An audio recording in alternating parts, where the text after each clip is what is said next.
If you're a business with a strong connection to history, education, travel, or place-based storytelling, and you're looking to reach an audience that values those things, we should talk. You can reach me at john.summers@summersmediaenterprises.com. Now, let's get back to our story.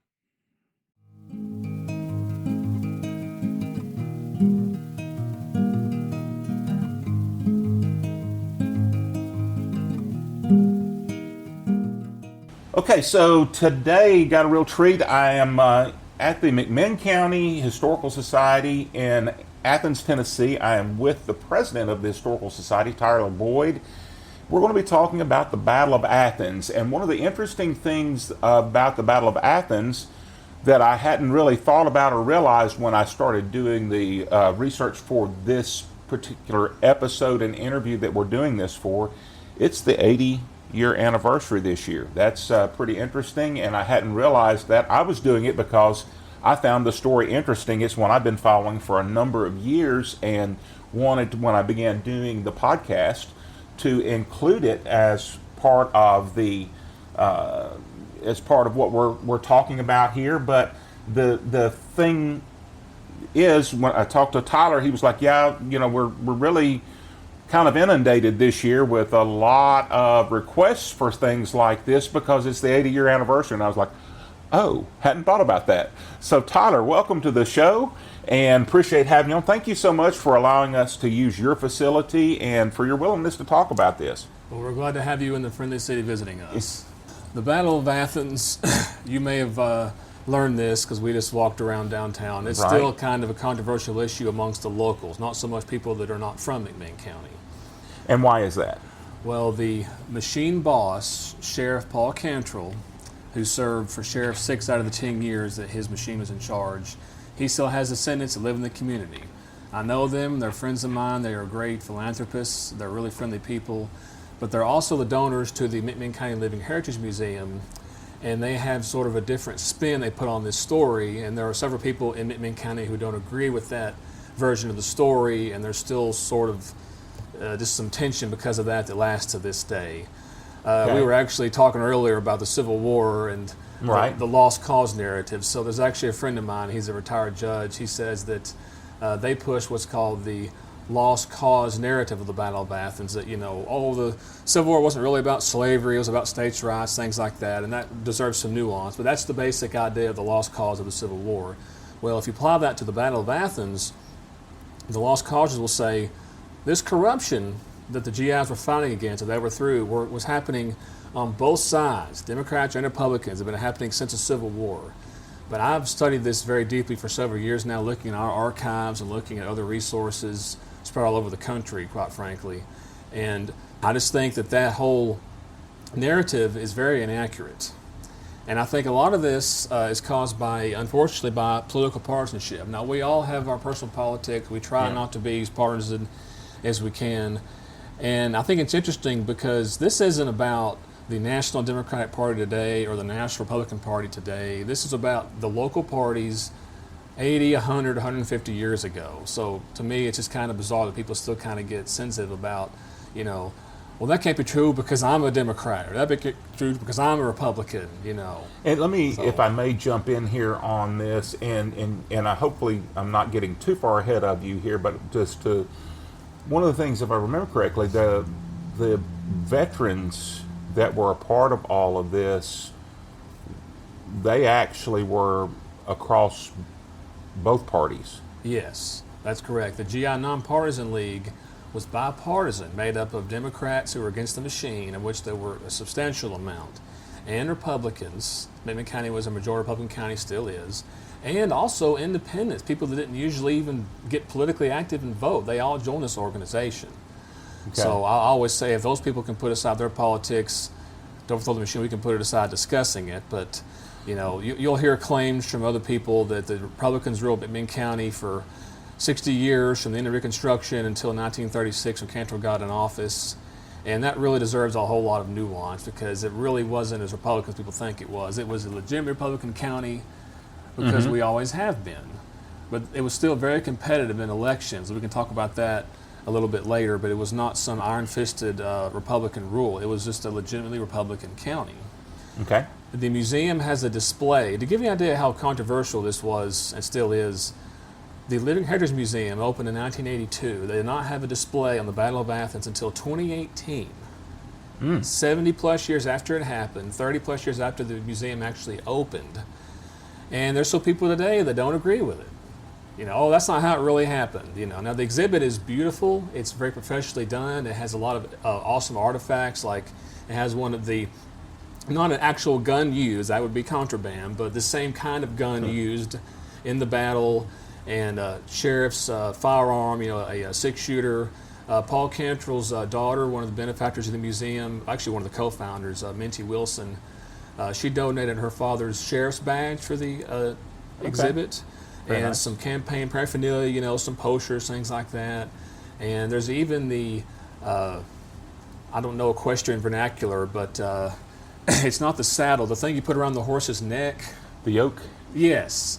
Tom Gillespie, his family donated that because that is what he put on the horse he rode into town, and he was voting that day. Of course, we'll discuss later how he was shot on Election Day, Mr. Gillespie was. So that's also in the museum exhibit, and it's very nice. But the write-up, if you will, on the exhibit wall, there's disagreement amongst people here on whether or not that is really accurate, and some people think that it needs to be changed to resemble other museums that sort of give a balanced view of things. And there's also plenty of books to read, and if you want to look at the controversy and the two narratives, you really want to boil it down to the place you can find these two narratives. Look no further than 2 books. There have been 4 published. We'll get to that in a minute. But C. Stephen Byram, who, full disclosure, his late father was married to my great-grandmother. So his father would have been my step-great-grandfather. I do not remember him. He died when I was 2 years old. Mr. Byram, actually Dr. Byram, he has a PhD. He's a very good historian, very good writer. He's from this area. Okay. He grew up in Athens. He has friends on both sides of this conflict. And he wrote a book just called The Battle of Athens, Tennessee in 1987, so almost 40 years ago. He interviewed people who were in the battle that remained anonymous, and he still has the audio recordings from that. And his book was really the go-to source for a long time. And there are some people that aren't satisfied with it, though, because they think it sort of has a slant towards the Cantrell side, the machine, and doesn't really give a balanced view from the GI side. And that book was really like I said, it was sort of the lone resource for a long time until 2019. A New York Times best-selling author from Chicago, who now lives in Phoenix, named Chris DeRose, very well connected politically. He worked for the John McCain 2008 campaign. He's an attorney, and now he's in the hotel business. He calls himself History in Hotels, is what he does now. But he wrote a book called The Fighting Bunch. And the subtitle is The Battle of Athens and How World War II Veterans Won the Only Successful Armed Rebellion Since the Revolution. He came to Athens to research in 2019. I did not get to meet him. We have spoken on the phone and through text message, and I helped him a little bit with his research. And he came to our society. He went to the Living Heritage Museum. He went to the State Library in Nashville. He went to UT Knoxville's library, the National Archives, all sorts of places to research. And he's a very talented writer, and he wrote it, it's pure nonfiction, it's pure truth, but he wrote it like a novel, that narrative nonfiction that's just, it really takes a lot of skill to do. And that book came out in 2020, and you know why that book didn't get a lot of traction. What was going on in 2020? COVID, yes. But timing matters. But I think if COVID had not happened that year, his book still would not have gotten a lot of traction locally, because his book is not out to get the Cantrells, but his book tells what I believe is the full, truthful account. And some say it's not balanced. I think it is balanced, but his book is not as soft on the Cantrells as the Byron book has been alleged to be. And he has an extensive bibliography and endnotes and a great index. And he did his due diligence. He spoke to the Cantrell family, and he spoke to the families of everyone involved, really. I was amazed at his research skills. And there are still people to this day who are discovering his book here in McMinn County who didn't know about it because it didn't have a newspaper article. It had one little blurb in this publication we call the Morning Facts. I think the paper did one article on it before it came out, but after it came out, there was just nothing about it.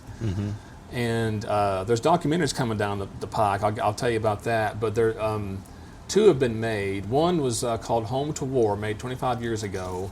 And David Keith, the actor from An Officer and a Gentleman, Right. he was the host. Oh yeah, has an East Tennessee connection. Yeah, they talked to a lot of the people who fought in the battle, including Bill White, the leader, who have since died. And with a grant from the History Channel, the Living Heritage Museum here in Athens, they did a documentary in 2007, which is pretty good, but doesn't really, get into the details like a lot of folks would like them to do. But there is one thing everyone agrees on. All right, so you know about those Hallmark movies, the single woman comes to town, she doesn't want a boyfriend, she wants to focus on work, and then she meets the guy at Christmas and they fall in love. Okay, it's not that kind of Hallmark movie. Hallmark did these movies back in the early 90s when Hallmark was a much different channel. This movie's called An American Story. It's about the Battle of Athens. Everyone here agrees, no matter if you think that, the Cantrells are the bad guys or the GIs are the bad guys or whatever you think about, who's right and wrong in this and whether or not your book's balanced or my book's balanced, everyone agrees this movie's terrible. It's horrible. Horribly written, horribly acted. Everyone here hates it. You can see it on YouTube. It's about an hour and a half long. The only thing that makes it remotely close to the Battle of Athens is the last 5 minutes, because the first, 85 minutes is just a bunch of talking and trying to make it, some sort of political, dialogue doesn't really make any sense. But they don't even set it here. They set it in Texas. The villain is not Paul Cantrell, it's Tom Cantrell. Why change his name? I don't understand that. He's not the sheriff, he's the mayor, which is inaccurate because the mayor is a city government official. This is a county issue with the sheriff. And they have a shootout, and the jail, you can tell, it almost looks like the set for the jail was done by some high school play. I mean, this has the front of the building, there's nothing in the back, no ceiling, no walls, nothing like that. And it's about 5 minutes long, and it's not a good movie. So people are like, oh, it's just a great movie. I'm like, well, yeah, the last 5 minutes are kind of exciting, but yeah. So put that on if you're homesick one day and you can't have anything else to do. Just watch that movie, maybe. But it's not very good. So, but this battle was about overthrowing a political machine, because on that historical marker I showed you earlier from the Tennessee Historical Commission, this was what was called an entrenched political machine. And I think it's very important that we define what a political machine is. Okay. Now, some people may disagree, but I think there's a lot of evidence to indicate that a political machine is not just someone who gets out the vote. If you look at both parties today, whoever has the better ground game to get out the vote, to get voters registered, get them to the polls on election day, voter turnout, they say that's a machine.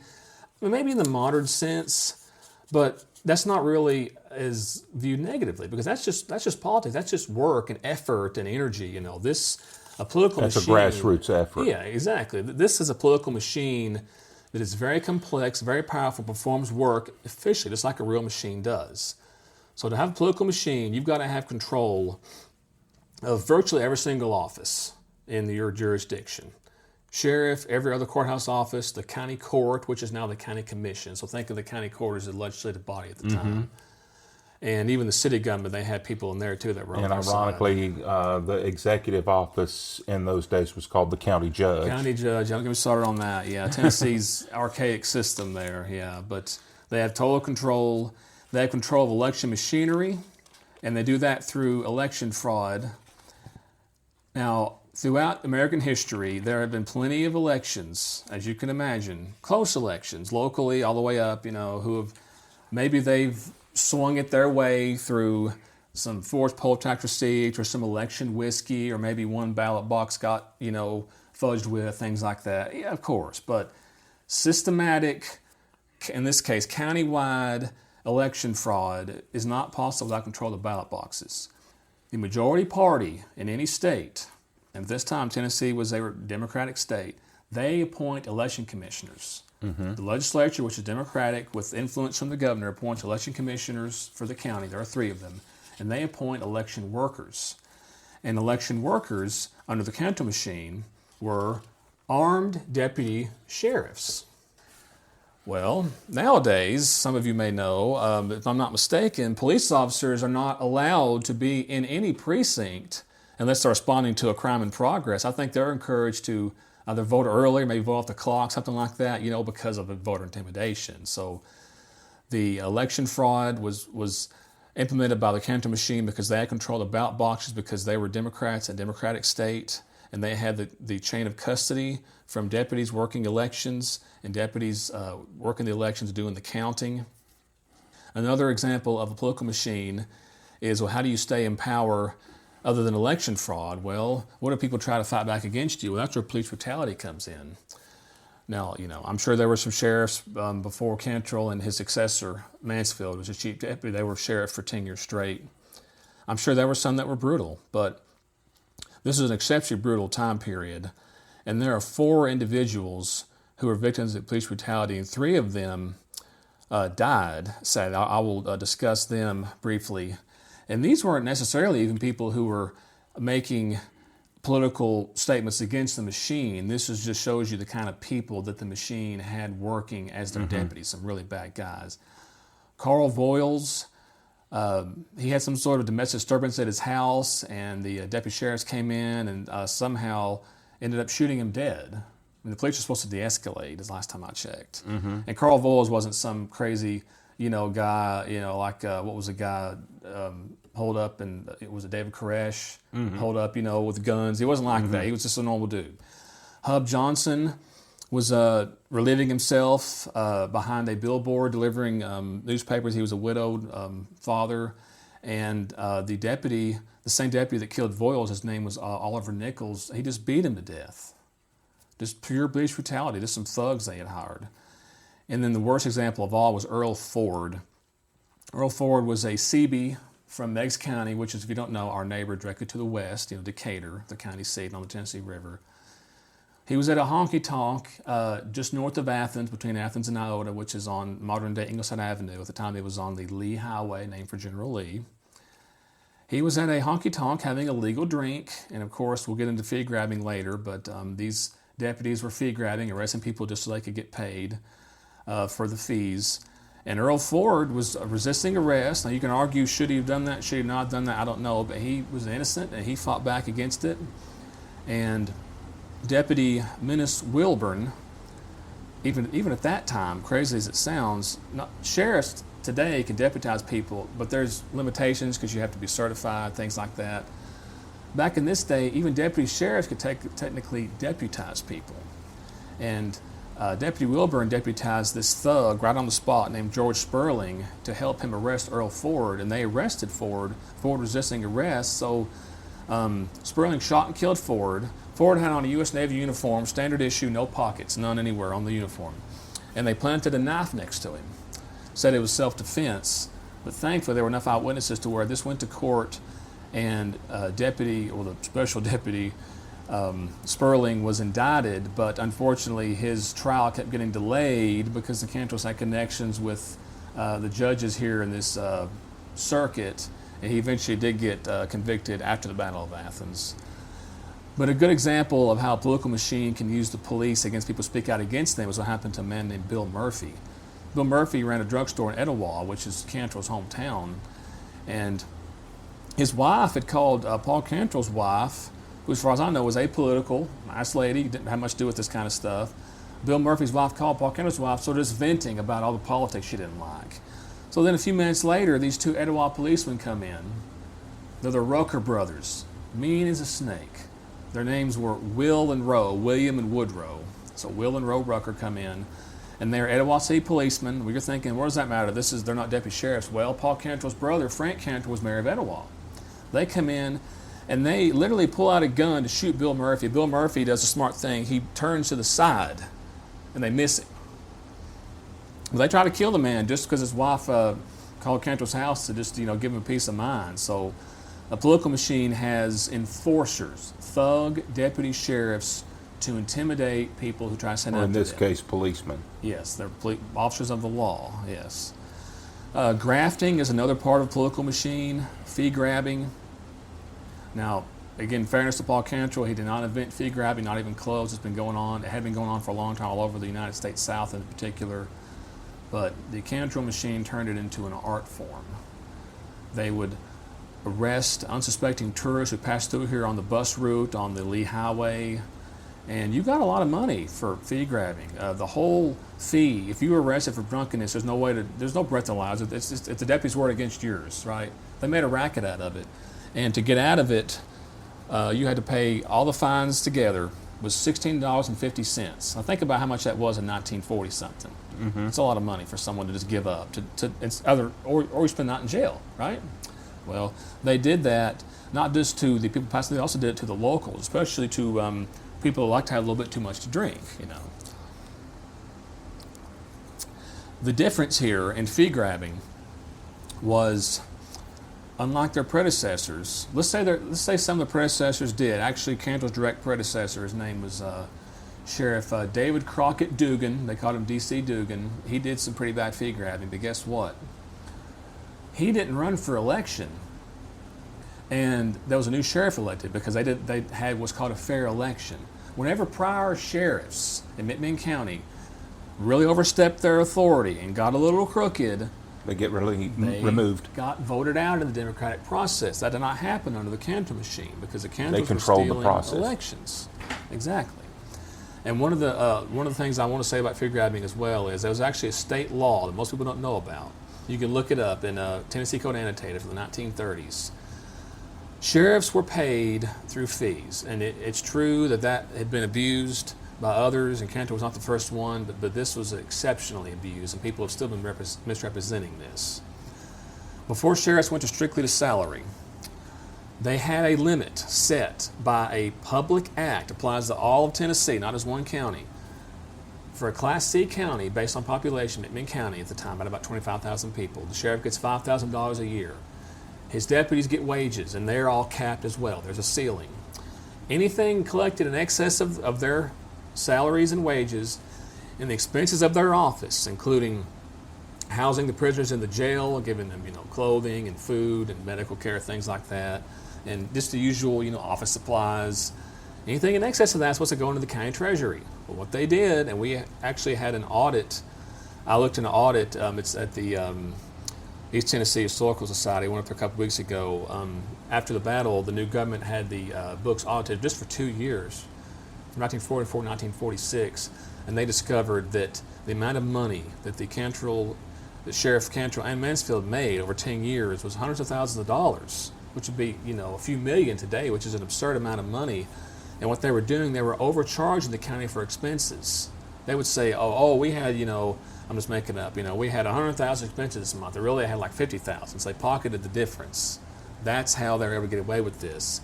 And because it was going from the fees were going into the general fund there, that they were actually drawing that money directly out of the general fund. So because all those fees that were being gathered through these fines and such they were being excess to the needs of the county. They were going in the general fund. That they were, before it could get to the general fund, they were saying, well, we haven't met our needs yet, and that was because they were inflating the costs that they were reporting, correct? It certainly had a negative effect on McMinn County's government because they didn't have the funds they needed to pay for legitimate government services, infrastructure, schools, roads, things like that, basic public services. And it was able to happen because there were no checks and balances, because it was all one-party rule, but not just one-party rule.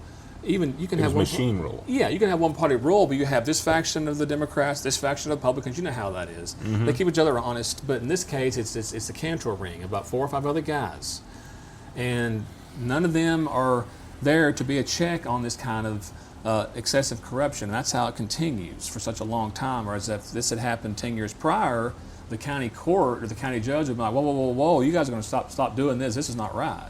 I'd like to interject a little bit here as well, and I don't know if you've got this to cover farther on down, but while we're talking about machines, of course, you and I were talking while we were doing our little walking tour. These guys were basically a satellite of the Crump machine that was very active in both, not just Shelby County politics, because he was in Memphis, but not just Shelby County politics. He was very involved in both state and national politics, and he had he was basically a patron of Franklin Roosevelt. So he received protection, and then, as you know, by extension, the people that were part of his machine or were related to his machine would have also enjoyed some of that protection. Yes? Absolutely. I'm glad you mentioned that, because the checks and balances had not just failed at the local level, it had failed at the state level. Because if anybody in Nashville thought about investigating the shenanigans going on here, Crump would have put an end to that, because he's a very powerful man. He owned Shelby County, Memphis. He had a lot of power in the state government, because Memphis has so many votes, you know. Right. And, you know, Senator McKellar was a big ally of his, and McKellar was doing the federal patronage and Crump did the state patronage. You know, they had a good relationship going there where they both stayed in power. But McMinn County certainly was a satellite machine of the Crump machine in Memphis, and so was Birch Biggs in Polk County. And whenever Boss Crump had an election coming up and he thought his candidate in the primary might be, he might not win this time, he's a few thousand votes short, as long as McMinn in Polk County has delivered for his candidate much higher margins than had ever happened in the history of McMinn and Polk counties, that's what's called an anomaly. They can, it's because FDR was so popular. Oh, actually, no, it's not true, because FDR did not win McMinn County the first 2 times he ran, but it was because they ran out the vote totals through fraud, because they want to make sure Crump's candidate won. And then in exchange, Crump protected them from oversight from the state government and from the federal Department of Justice. I'm sure he had influence there as well with Senator McKellar, and these guys, they're not going to investigate their own, and that can happen on other party as well, but that's what was happening here. We need to make sure we get that right. When you have a bigger margin than you have registered voters. Yes, exactly. Yes, I mean, some anomalies cannot be ignored. And one last pillar of machine rule that I like to discuss. If your idea of a good weekend includes a fishing rod, a boat, a campsite, and a Tennessee sunset over the water, then you need to check out Birdsong Resort, Marina, and Campground. Located on scenic Kentucky Lake on the beautiful Tennessee River, just 9 miles off Interstate 40 at exit 133, Birdsong is conveniently located halfway between Memphis and Nashville. Family-owned and welcoming guests since 1961, Birdsong is now operated by the second generation of the Keast family, and whether you're looking for cabins, full-service RV sites, primitive tent camping, boat rentals, boat sales, fuel, bait, or easy lake access, Birdsong has you covered. Be sure to visit the Tennessee River Freshwater Pearl Museum, where you'll find Tennessee's official state gem, the freshwater pearl, and learn how the freshwater pearl industry brought worldwide attention to this part of Tennessee. To start planning your getaway, visit birdsong.com or call 731-584-7880. That's birdsong.com or call 731-584-7880. Birdsong Resort, Marina, and Campground. I think you'll be glad you went. And when you call, tell them Big John sent you. I call it undemocratic rule. There are what's called Ripper bills, and they are outlawed today. And I'll try to explain this and make it interesting, because it gets kind of complex. But the Tennessee Constitution of 1870 is the one we're still operating under today. It went unchanged from 1870 to 1953. There were no changes at all, not one amendment. We had an archaic system where the state legislature, through a local bill, like a private act, could pass a bill that could literally gerrymander a county or a city government. And not just gerrymander, where you draw the city council districts or the county commission districts based on political affiliation, trying to, if you're Republican, you want to get Republicans elected, but this time it was a Democratic state, they're trying to get Democrats elected. It wasn't just that. They could actually remove people through legislation who were duly elected by their local citizens and replace them with someone else. So if you were serving on the city council in your hometown there, and we still had this law on the books, and someone in Nashville didn't like you, they could pass a private act, remove you as a council member, and put up someone who hates your guts as a political enemy in there without that guy getting one vote from the citizens. Basically a bill of attainder. Yeah. They call them Ripper bills because it just ripped what the citizens had voted for. Right. And they did that for the first time ever. McMinn County had a Ripper bill in 1941. George Woods from Etowah was a Cantrell associate. He was a state representative. He got a bill passed that redistricted McMinn County It reduced the amount of justices of the peace who were county court members, which is now the county commission, it's a legislative body, and the county judge is like the county mayor nowadays, I guess. It changed it from Republican control to Democratic control. And it didn't just do that, so that gets rid of checks and balances because there's no oversight for Sheriff Cantrell and the things he was doing because it's now Democrats running the county court. Also, it reduced the amount of voting precincts. Now, you hear a lot about voter suppression today. Oh, having to get an ID, is such a burden. I don't agree with that. But you want to know what real voter suppression is? When you have a rural county like McMinn in the 1941 time period, where we have a lot of dirt and gravel roads, and people don't have cars. If they do, it's not a very good vehicle. A lot of them are still using a horse and buggy, or they might be walking. We had 23 precincts across this county, which is about 420 square miles. This RIPRA bill, reduced it to 12 precincts. Oh, it's for efficiency. Yeah, efficiency of managing less precincts to have to steal votes from, but that's what it was. It was voter suppression. It made it harder for people to get to the polls and easier for them to control the election process. So you can't build a political machine and stay in power without election fraud, police brutality, undemocratic rule, and if things get really bad, you're going to graft the county and get wealthy off of them. That's what was happening here. And people can point to scattered episodes of election fraud in McMinn County's past here, or police brutality there, or graft in this time period. I think a lot of that is overblown because we're talking about isolated incidents when those sheriffs or those county officials got out of bounds, they got voted out the next election. That didn't happen here because the Cantrells had total control, and it took a battle to get them out. It was unprecedented corruption for 10 straight years, and people had had enough.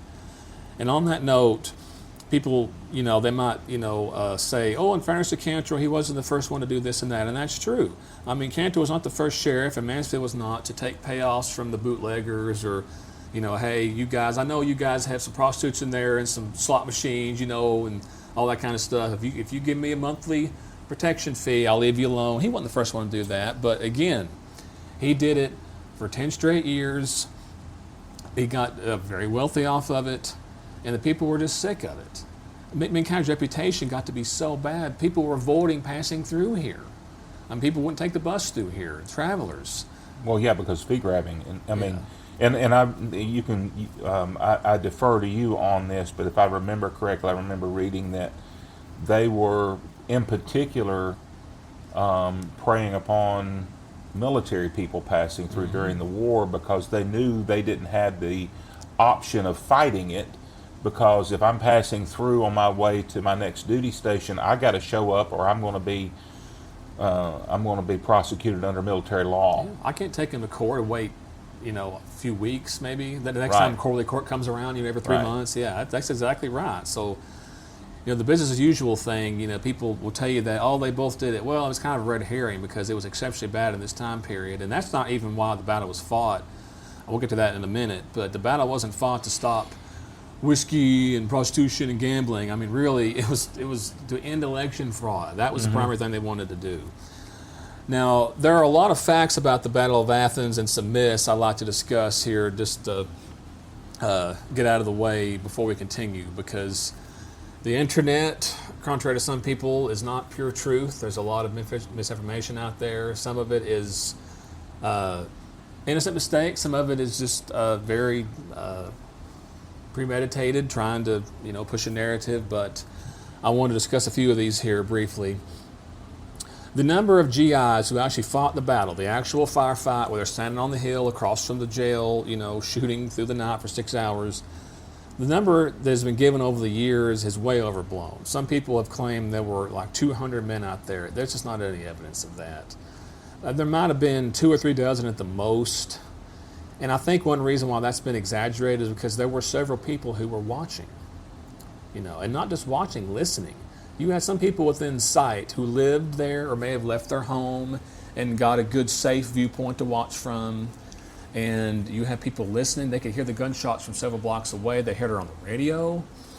Even on the actual election day, there were hundreds, probably 1,000 people on the street watching what was going on that day with voter intimidation. People getting beat up and shot for trying to vote for the GI candidates, or protesting, letting underage people vote, or letting people vote twice, things like that. There were witnesses, thousands thousands of witnesses to what happened on Election Day. There's no doubting that. But the actual battle, the actual firefight after the sun went down, it's a few dozen guys is really all it was.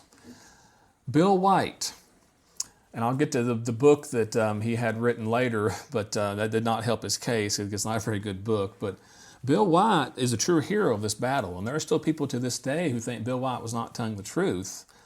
But there's a lot of primary source evidence indicating he was telling the truth, including there was a really famous broadcaster named Hugh Downs in the late 20th century.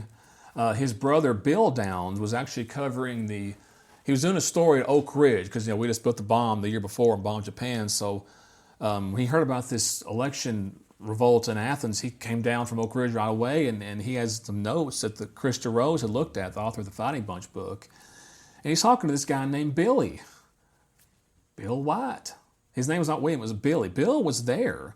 And there are other people who fought the battle who say, yes, I saw him there. And there are people who signed affidavits to say, I did not see that. Now, just to be polite, I'm not going to tell you who. The listeners may know who I'm talking about. There was some people here who are good folks. They've all passed away, but some of them exaggerated their role because they outlived everyone else that was involved, and their story kind of grew, Yeah, I was there, and I was the ringleader. Yeah, that's it.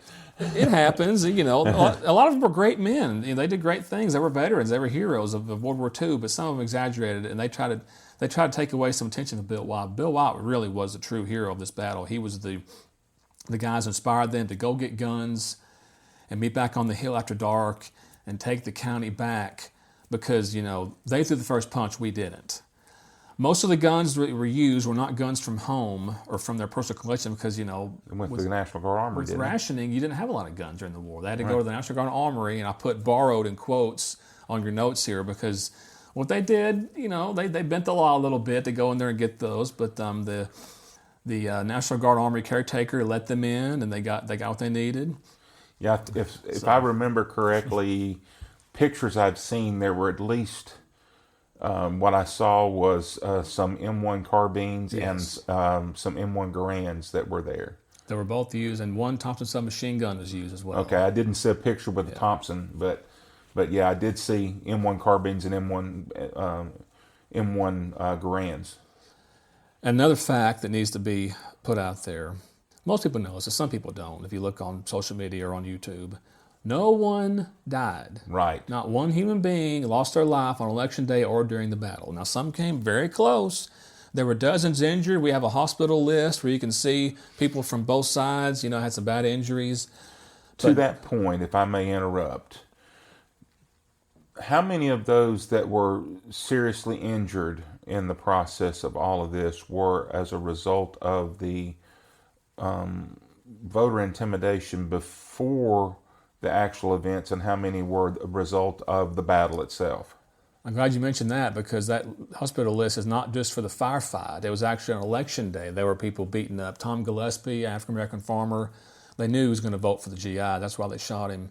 And he had a lot of influence, obviously, with the black community, how they were going to vote that day. But not just him. Bob Harrell, another World War II veteran, he protested to them letting a 15-year-old girl vote. Back then, the voting age was 21, not 18. Some people forget that.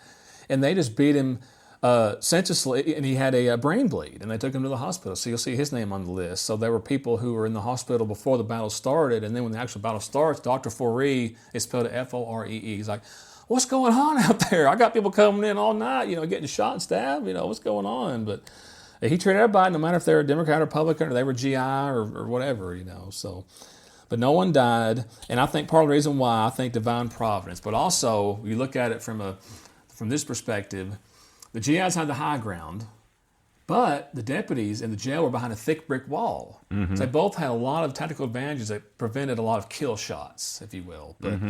But they shut out all the lights, shut out all the windows, they cut the phone lines, and they left the back open so if someone wanted to escape, they could. And Sheriff Cantrell did. To his credit, I got to give him credit here. Paul Cantrell came out and faced the music. Now, when they surrendered, Mansfield already left out the back, coward.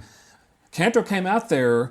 The thing about Cantrell is he looked like your average 51-year-old dude in 1946, like my papaw dress, slacks, white button-up shirt, a hat, glasses. He looks like an average dude. They didn't recognize him. And he got away before people, found him and started beating him up, because there are people getting beat up, out there on the street, and settling some old scores, turning over the police cars, breaking the windows, setting them on fire, things like that. And another thing I also want to mention, as far as who fought this battle, none of the GI candidates fought this battle. Those 5 guys you saw, Sheriff Knox Henry, Trustee Frank Carmichael, County Court Clerk Bill Hamby, Circuit Court Clerk George Painter, and Register of Deeds Charlie Pickle. Those are the 5 candidates. None of them were even anywhere near. They were all at home. Actually, Henry was actually in Sweetwater. You know why he was in Sweetwater? Because Chris Rose found out that a former deputy for Birch Biggs and Polk County had been hired to assassinate him. And when they got word of that, he went up to the Sweetwater jail for safekeeping, because they thought they'd find him in McMinn County. And the advisors, like their attorney, Ralph Dugan, was not fighting in the battle. Jim Buttram, their campaign manager, was not fighting. And Otto Kennedy, the Republican Party chairman, who helped the Republicans not have their own ticket and instead do a fusion ticket with the anti-Cantrell Democrats, he wasn't there either. He was at home. But after the battle was over and they knew the fighting was done, in comes Ralph Dugan, their attorney, and says, guys, stop beating people up, stop settling those scores, quit kicking that guy in the ribs, quit punching that guy in the face. We're not going to turn into animals here. This is not a time for revenge. We need to show the authorities when they show up. Now, they never show up, but we need to show the authorities when they show up, the National Guard, the Highway Patrol, whoever, that we have this under control. We're not a bunch of vigilantes. So he calmed them down, thankfully. And also that when they show up, they've taken the high ground. They're doing this to restore free elections. They're not doing this to settle scores.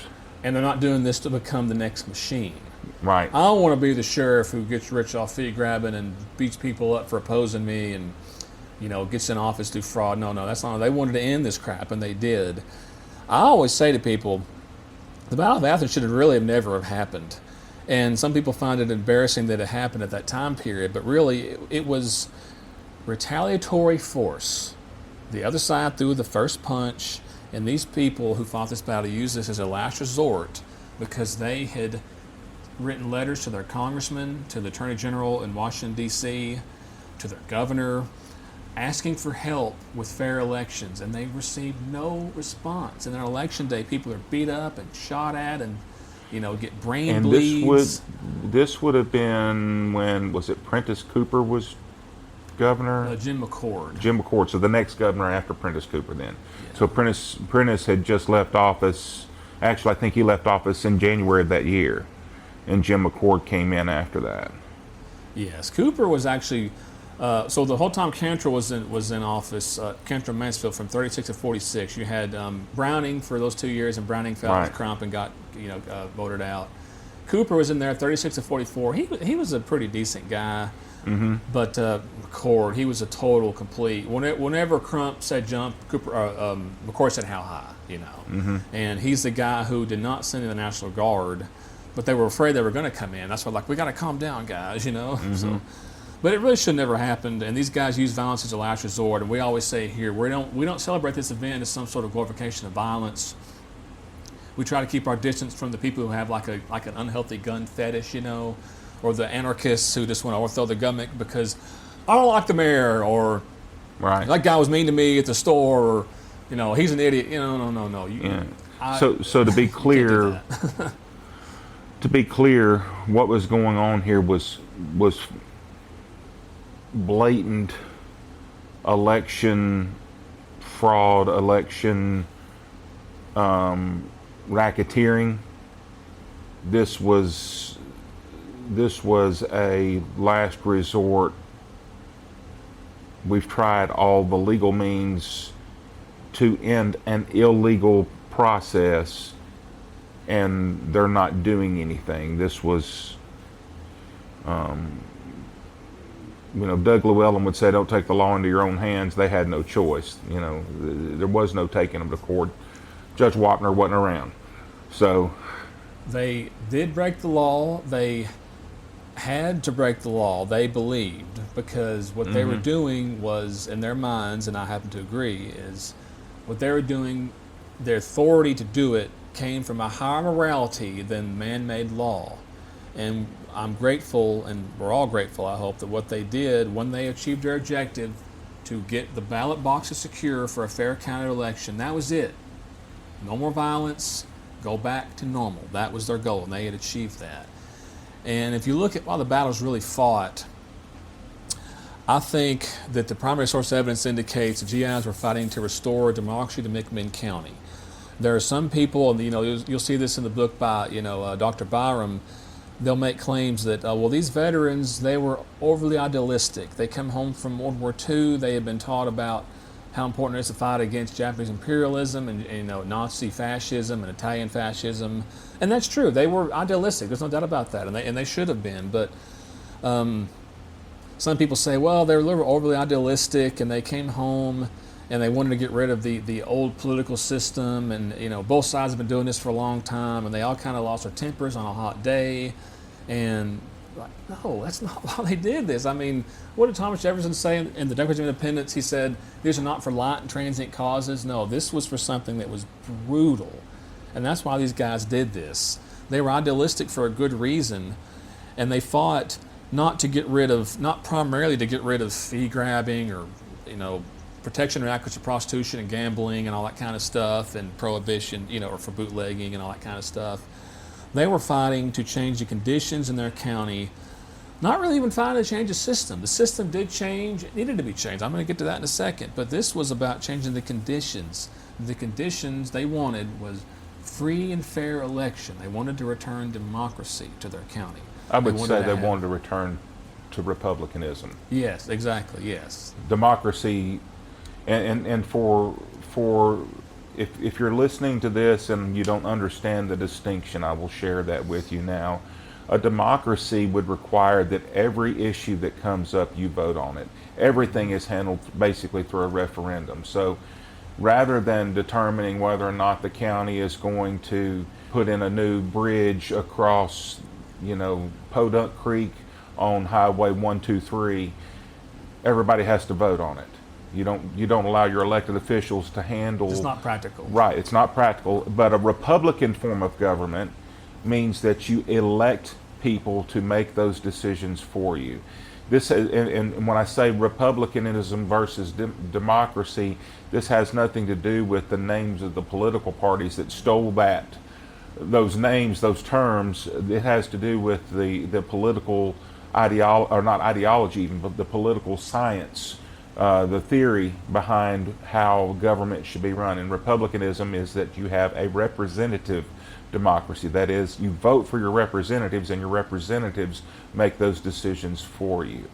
And so that's the reason why I made that distinction here, because I think it's something that we've lost sight of, because we hear this war was fought to make the world safe for democracy, or we hear people say, well, we don't live under a king, we live in a democracy. No, we live in a Republican form of government, which is exactly the reason why when you look at when our current U.S. Constitution was adopted and somebody asked Ben Franklin, well, what did you do? What do we have now? And he said, it's a republic if you can keep it.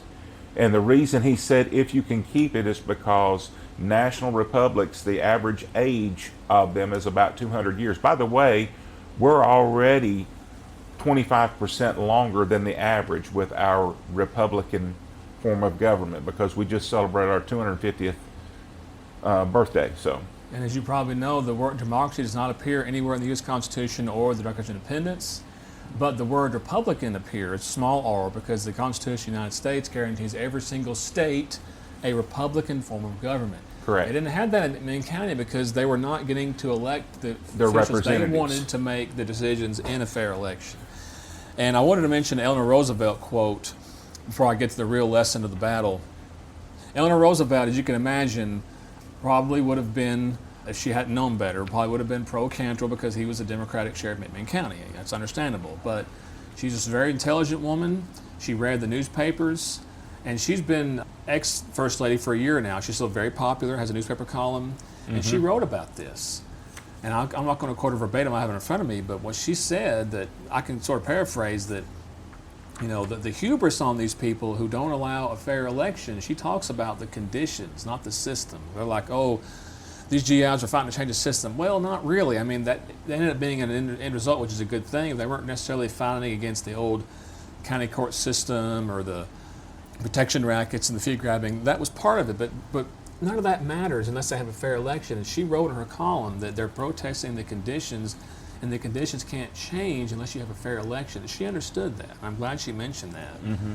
Well, ironically, the system that they were fighting against is the one that helped Tennessee go consistently to keep her husband in office.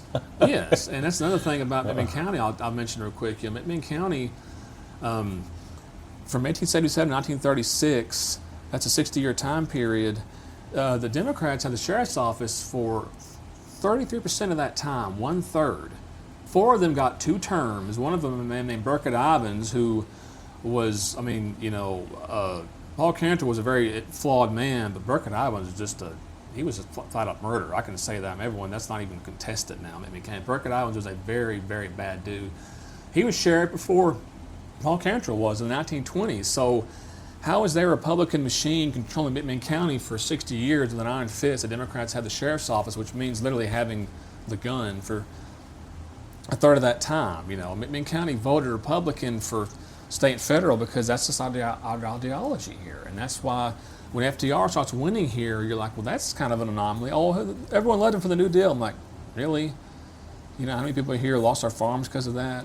He was as popular as you may think he was, So there's a lot of nuance that needs to come there. But I'm sure you recognize this quote I have here about some of the real lessons of the battle. Do you remember who said power tends to corrupt and absolute power corrupts absolutely? I want to say it's Santa Anna. I think it was Lord Acton. It is Acton, you're correct. And I think that's one of the lessons here. I don't like to villainize Paul Cantrell, even though I do think in this particular period in his life, this 10-year period he was political boss, he was a villain. I don't think he was an irredeemable person. I think there were good qualities to him, especially afterwards. But this chapter of his, and like I said, there were other leaders that were much, much worse than him, like Burkett Ivins, believe me, and even I think Birch Biggs in Polk County. But this part of his life can't be glossed over, and I think what happened to him, I think he got consumed by the power, didn't want to let it go without a fight, and he didn't. And Cantrell, he had a lot of good qualities. He had a lot of friends in the community. He was actually a descendant of Thomas Washington Cantrell, who was an American patriot, fought for our country, to found our country. His family had been here since the beginning of McMinn County. They were successful in business. And after the battle, to his credit, he left politics, never got back into politics, became a successful businessman.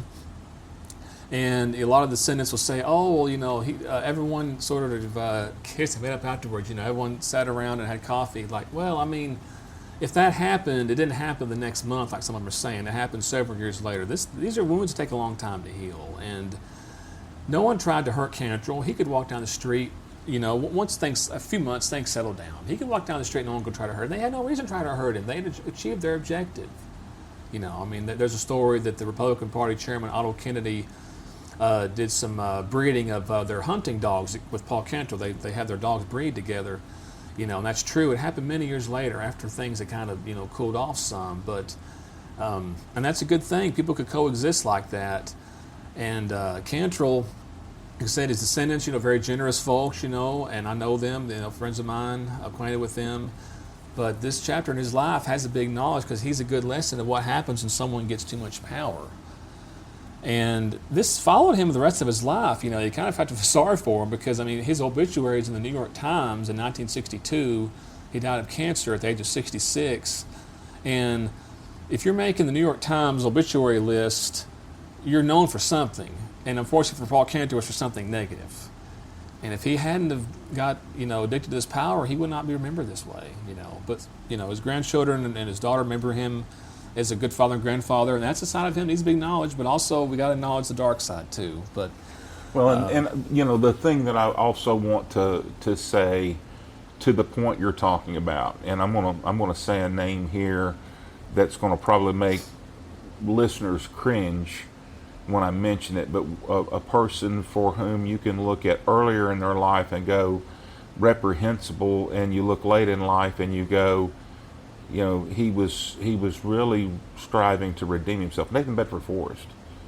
You know, he is invited to speak and does so at the Pole Bearers Union in Memphis, which is one of the forerunners of the NAACP.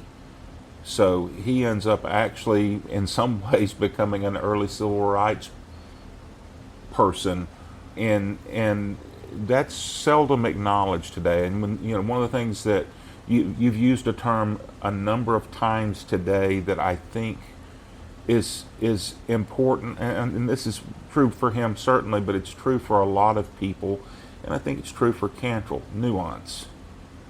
That what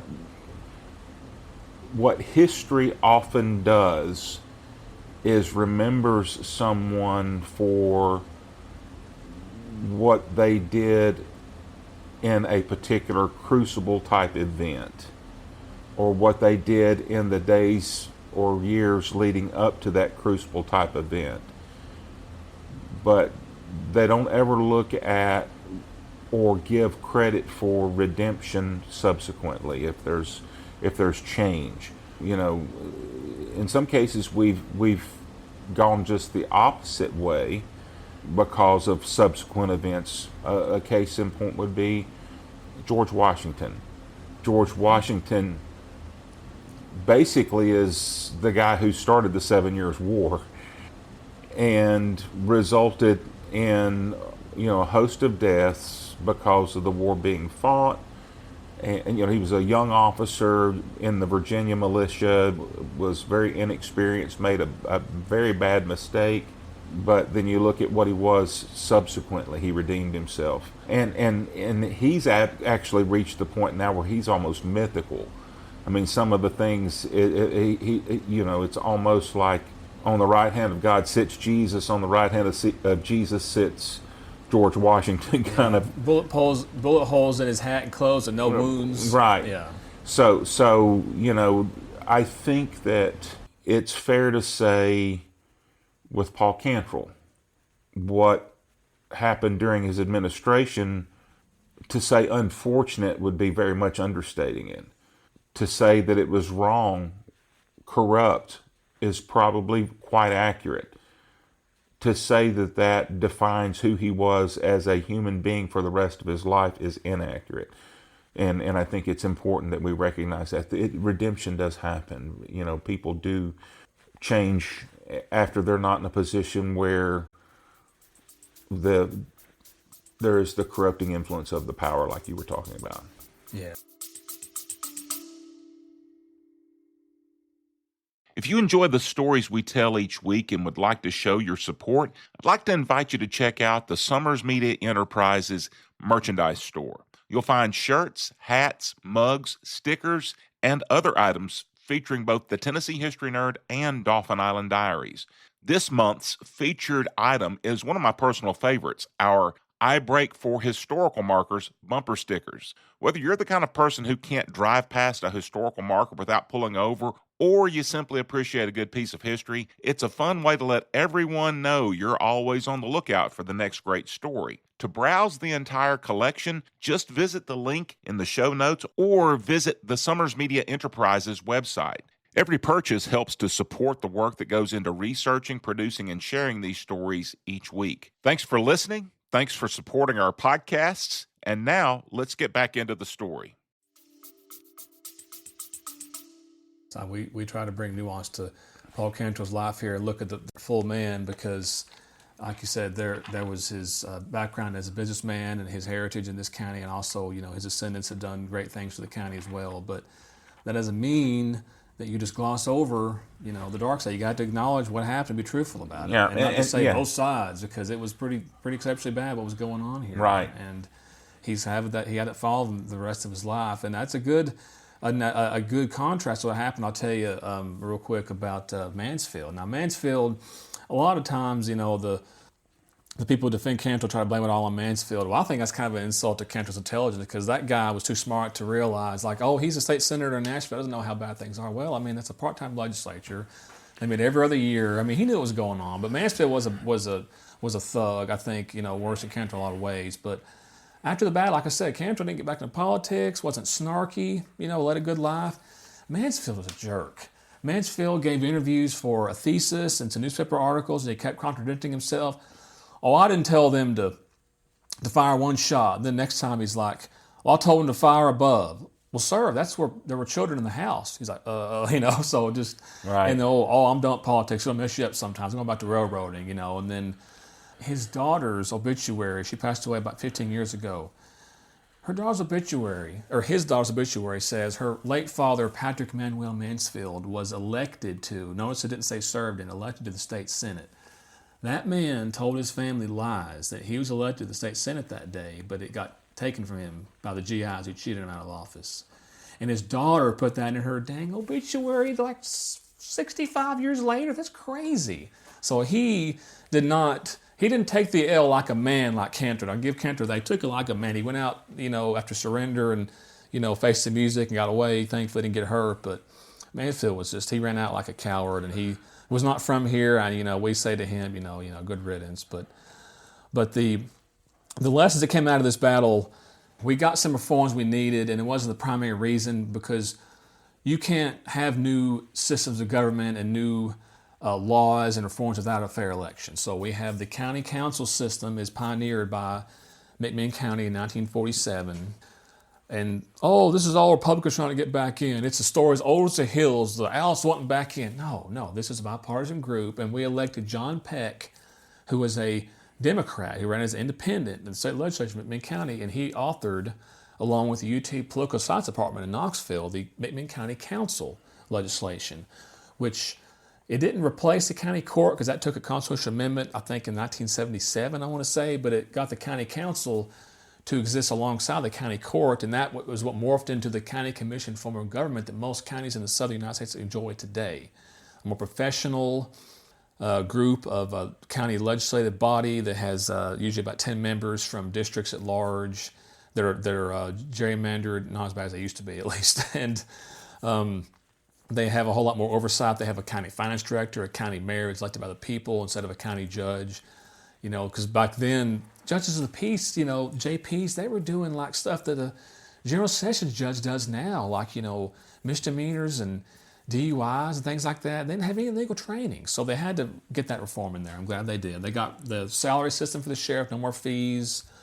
And they got the Home Rule Amendments in 1953. So the state constitution, they'd seen examples of how McMinn County and Polk County and other counties too had abused local legislation with ripper bills by just ripping up the votes of the people who elected their officials to represent them in the county government, in the democratic process for a Republican form of government.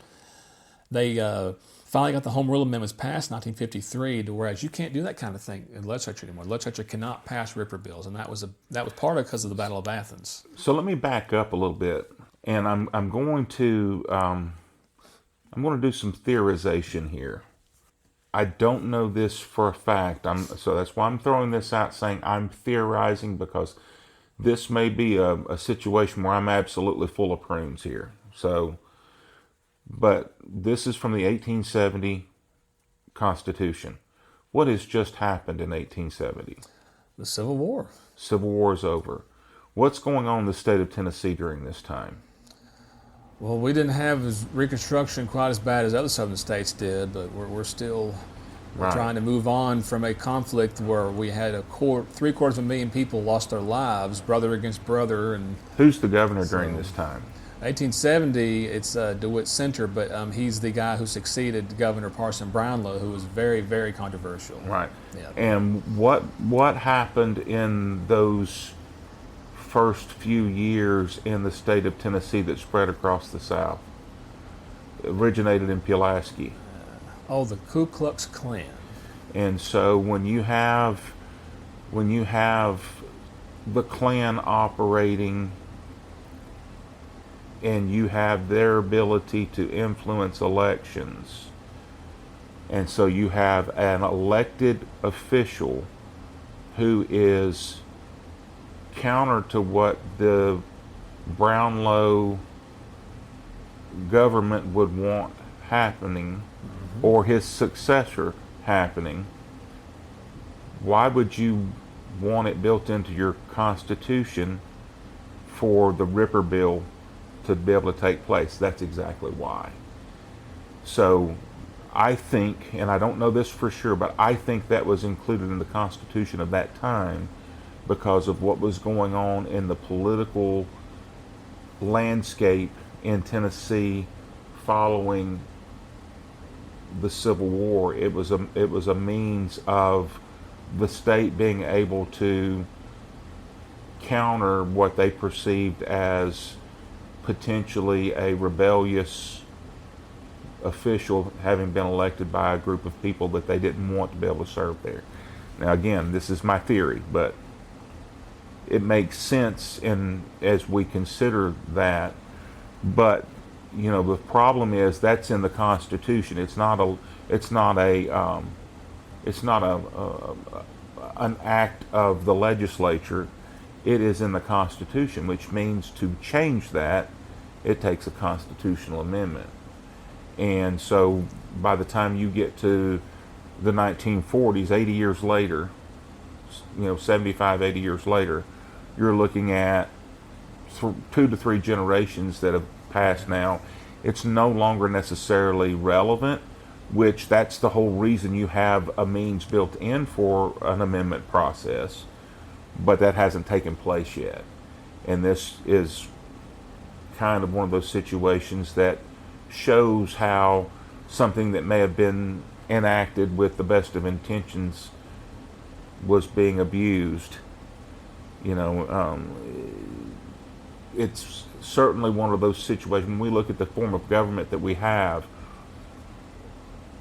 I think it was John Adams that said that our form of government was designed for a Christian people. It's wholly inadequate for anybody else. It means that what he was saying is, if you've got people who ethically aren't bound to follow the rule of law, laws don't matter. Yeah. So a moral and religious people. Yeah, you've got to believe in some sort Right. of higher morality, or else you just have correct. capricious anarchy. Right. So, yeah, that's a compelling theory. That could very well be the case. While with these RIPA bills got to be part of our Constitution and were abused for so long, but in McMinn County, it did not happen until the Cantrell machine came along.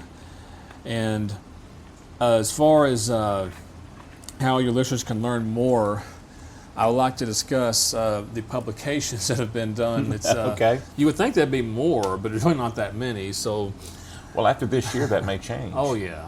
I'm not actually be having something come out next year. No promises, but I've written a little something that may get published. Nothing like this. Just it's kind of hard to explain, but I think some things need to be said. But I found it interesting. You didn't even know about the 4th book. I didn't. Yeah, I did not. But because of a statute of limitations, they couldn't talk about what they did because they broke the law.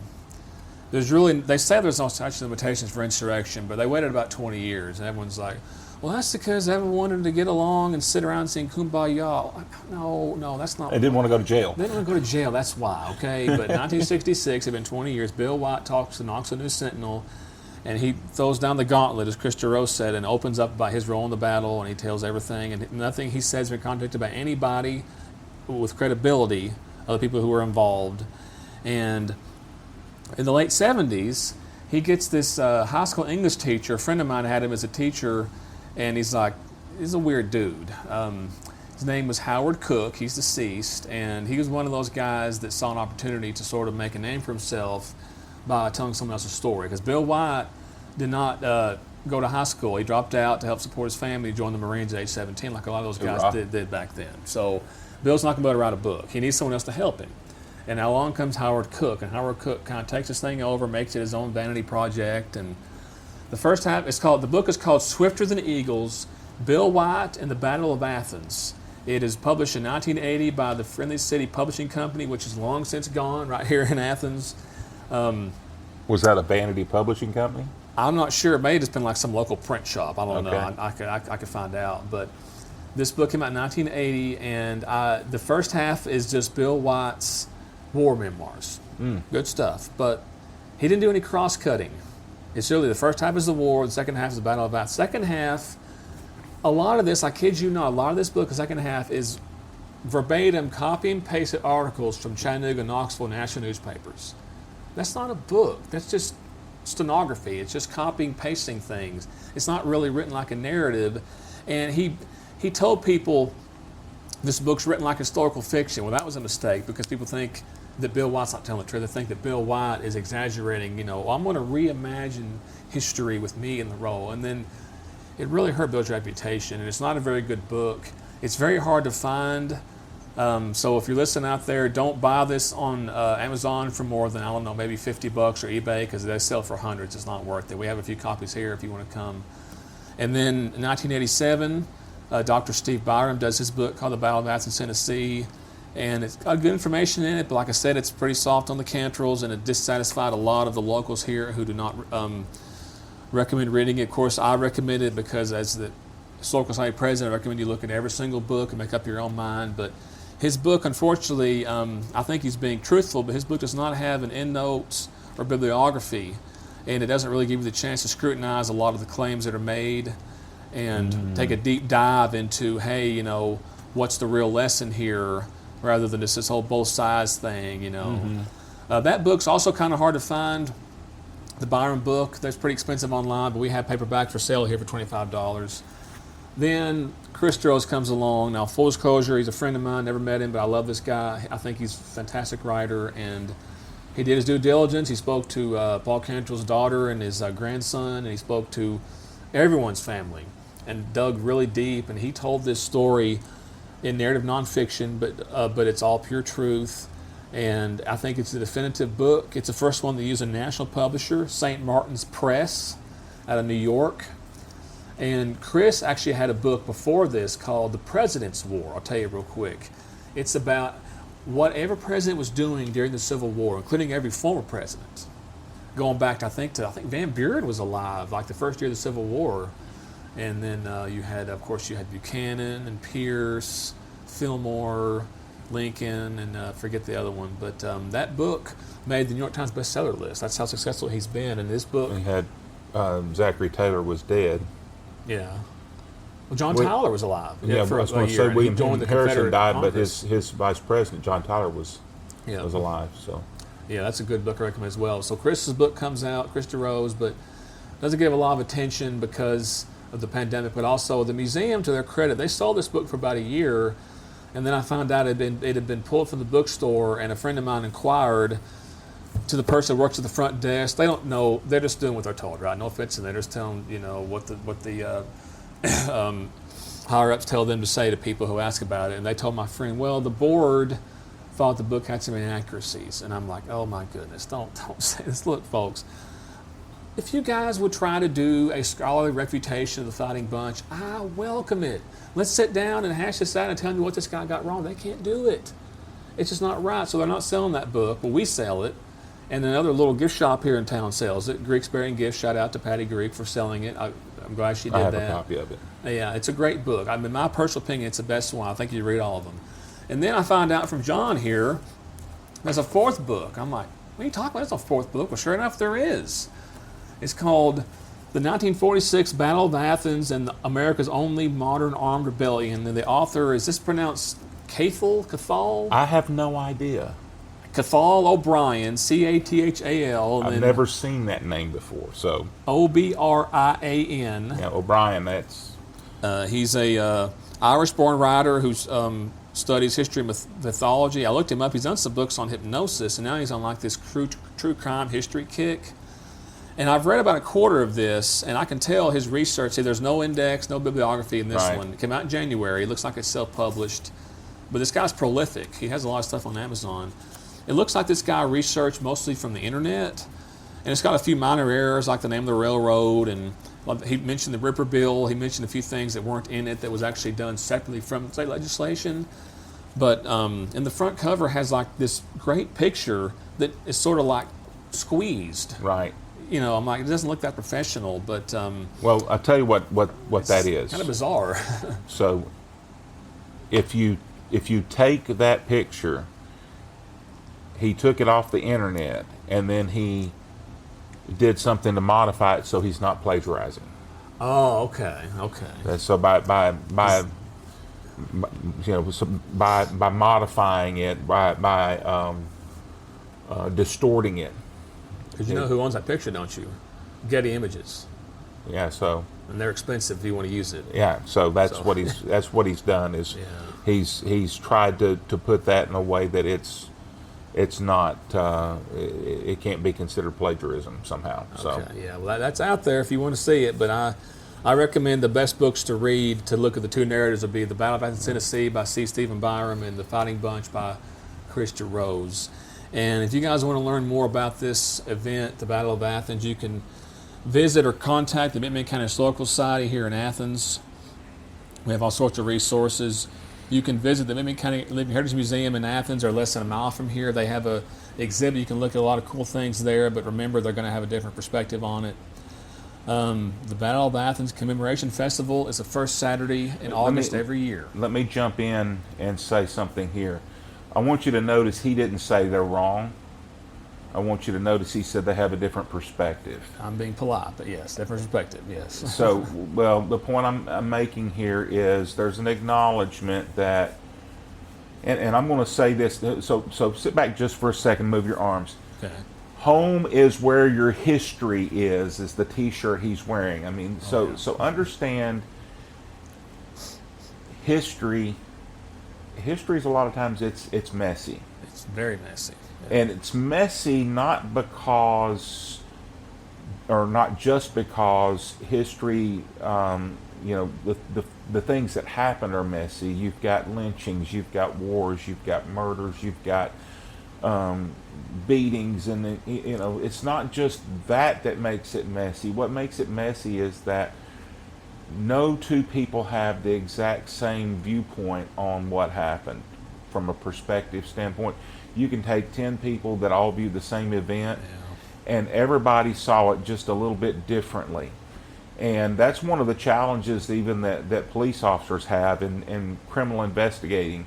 They have to take multiple eyewitness accounts, factor in everybody's perspective, everybody's biases, everybody's prejudices, and then try to come to what actually happened. And I would tell you that in just about any situation, you could have two people that see the same event. You've got person one story, person two story, and then you've got what really truly happened, because there's going to be some variances in what they saw and what the truth is. So as a result,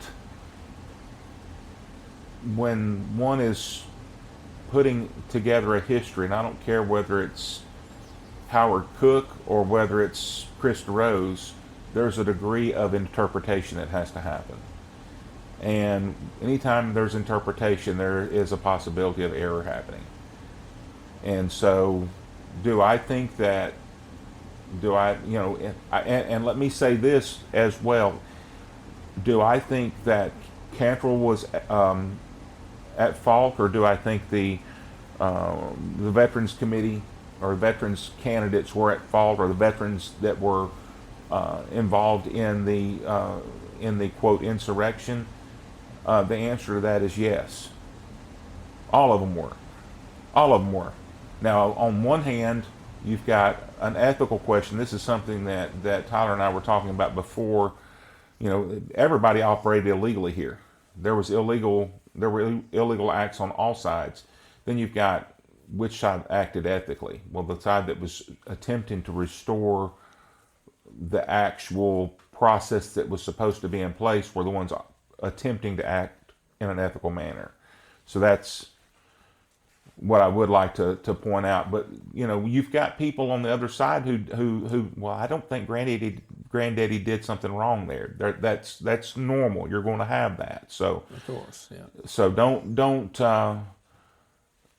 What I would also say in all this, regardless of what I've said, regardless of what Tyler said, regardless of what County Historian Joe Guy may say, regardless of what the people at the museum may say, do your own investigation with the sources that are available and form your own opinion. Exactly. And I think your listeners will have a better chance of doing that and getting to the truth, because even me, I'm farther removed from it than people who lived through it or people who are related to the GIs or the Cantrell side, but I am still from here. That does give me a level of bias I can't get by, but that's why I'm glad Krista Rose gave this a try, and that's why I'm glad people like you come here and you can look at it from a different perspective rather than having some, not bias, but just a looking at it with a certain viewpoint that you really can't help because you grew up in this community. Right. And that's true for all of us, all the historians here, that alive and dead. So basically what you're saying is that even though you weren't a part of the events, you're not old enough to be a part of the events, you're still, in a manner of speaking, too close to the forest to be able to see the trees. Yeah, because I just know people, and I know this community, I know the culture here, and I've tried as best I could to be objective, but I still think it takes truly an outsider. And if you don't mind, let me give you a preview of what's coming up, but also for your listeners, I'm going to give them some tips on YouTube videos here. All right. On YouTube, if you want to learn about the Battle of Athens, do YouTube. You need to avoid anything that's done by AI. You can tell it's AI because it looks like a cartoon. It looks very generic. You know what I'm talking about, right? Those kind of things. Avoid the AI slop, anything done within the past year or so. There are 3 videos that are pretty good, and I'm in one of them. That's not why. The guy did a good job. He came here 3 years ago. There's a guy who has a YouTube channel. His name is John Posey, Posey. He's traveled all over the world doing history videos. He did a video on us about 3 years ago on the Battle of Athens. The best video is the name of the YouTube channel is Deane. I guess that's Dean with an so. E. It came out, I think this video, I want to say it came out maybe 4 years ago. It's really good. It's about maybe 15, 20 minutes long. And then the most recent video, probably the most viewed video, was by this guy called the Fat Electrician. He's got sleeve tattoos, big burly guy. And it's got a few errors because he didn't come to our office. That's why I didn't get it right. He didn't come here. But mostly it's accurate, and he's an honest broker. And it's got millions of views, and it's a fun one. But just don't watch it with the kids because the guy has a potty mouth, just so you know. But that's a pretty good video. And there's more documentaries coming. Austin Peterson, some of you, I don't know if you know who he is. He used to be libertarian. Now he's Republican. He ran for U.S. Senate Missouri, lost to now Senator Josh Hawley, and he hosts a talk show on the internet. He came here 3 years ago to do a documentary that is not complete yet, but he actually just got done filming a reenactment in his home state of Missouri. He found a jail that looks just like our old jail, an old building, so that's going to be pretty neat. Brittany Tarwater and WVLT, that's one of the news stations in the Knoxville area. They have one. They're supposed to come out pretty soon that I was interviewed for. So was Joe Guy and the Cantrell descendants and other people, and the descendants of Bill White as well. There's a man named Elijah Stroud out of Staunton, Virginia, who's got the early works of a documentary going, kind of pre-production. And even our local university, Tennessee Wesleyan University, is working on something that's going to be out next month. It'll be interesting to see how that turns out because the Cantrell family, one of them is on the board of directors, they're the board of trustees, and of course they're going to, have to not ruffle too many feathers and play it down the middle as you will, so it'll be interesting to see how that one turns out. But there's a lot of stuff coming out. But the best way to learn it is just to come visit here and dig deep into the primary sources and decide for yourself. So. A few things here. Number one, I want to provide full disclosure to all of you who are listening. If you've been following me for any time now, and especially if you're following me not just through the podcast, the audio podcast, but if you're following me on Facebook or following me on Instagram, you know that I like to not only do research at home, reading books or doing internet research, which I do an awful lot of. A great deal of what I do for going into the podcast is done through the internet because, number one, it's a lot easier than going to a whole lot of different places and trying to go through books and stuff. Yes. Number two, so much of what you would be looking at now is digitized, and one of the things I'm able to do by virtue of that is I don't have time putting out a weekly podcast to read a whole lot of stuff on a whole lot of things, but I can get a lot of distilled accounts using AI crawler type software that can go through looking for keywords and those kinds of things to gather information That doesn't always give me the whole picture, I'll grant you, but it allows me to cover a lot of research in a lot smaller amount of time than I would, say, if I were a Chris DeRose, trying to put together the kind of scholarly publication that he's doing.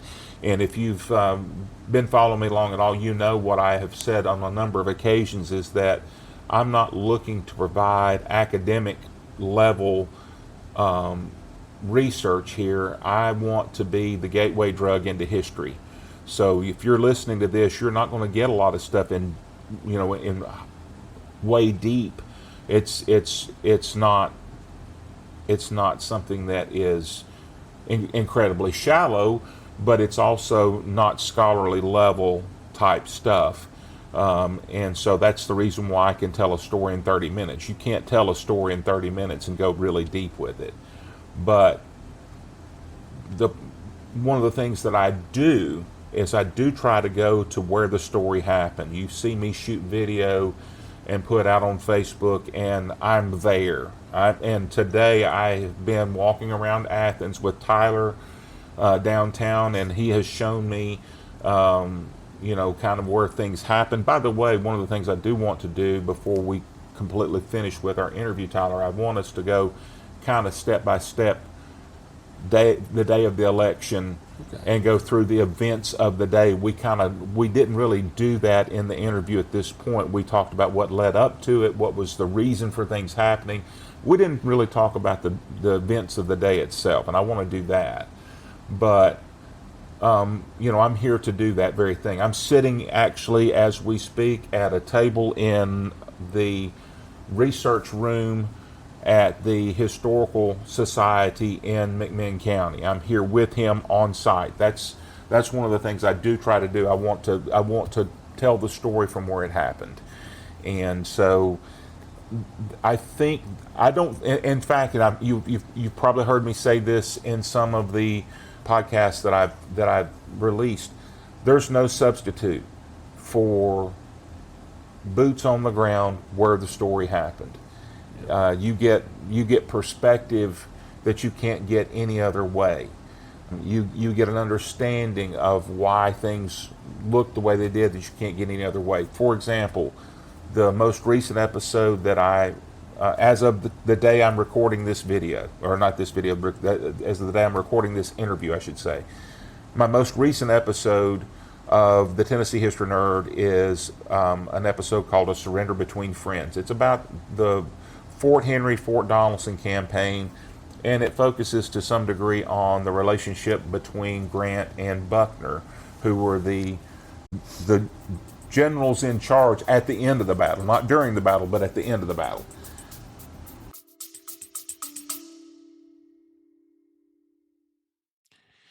If you enjoy the way we tell stories here on the Tennessee History Nerd, there's another show you might want to check out. Dauphin Island Diaries. Same approach, different setting. Stories from the Gulf Coast, rooted in place and built from the sources up. You can find it wherever you're listening right now. And now, back to our story.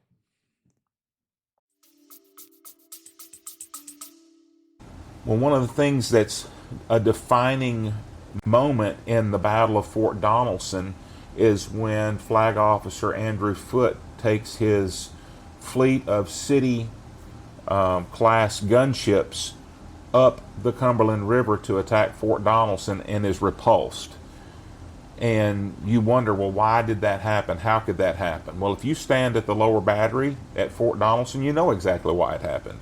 Because, unless they're coming in with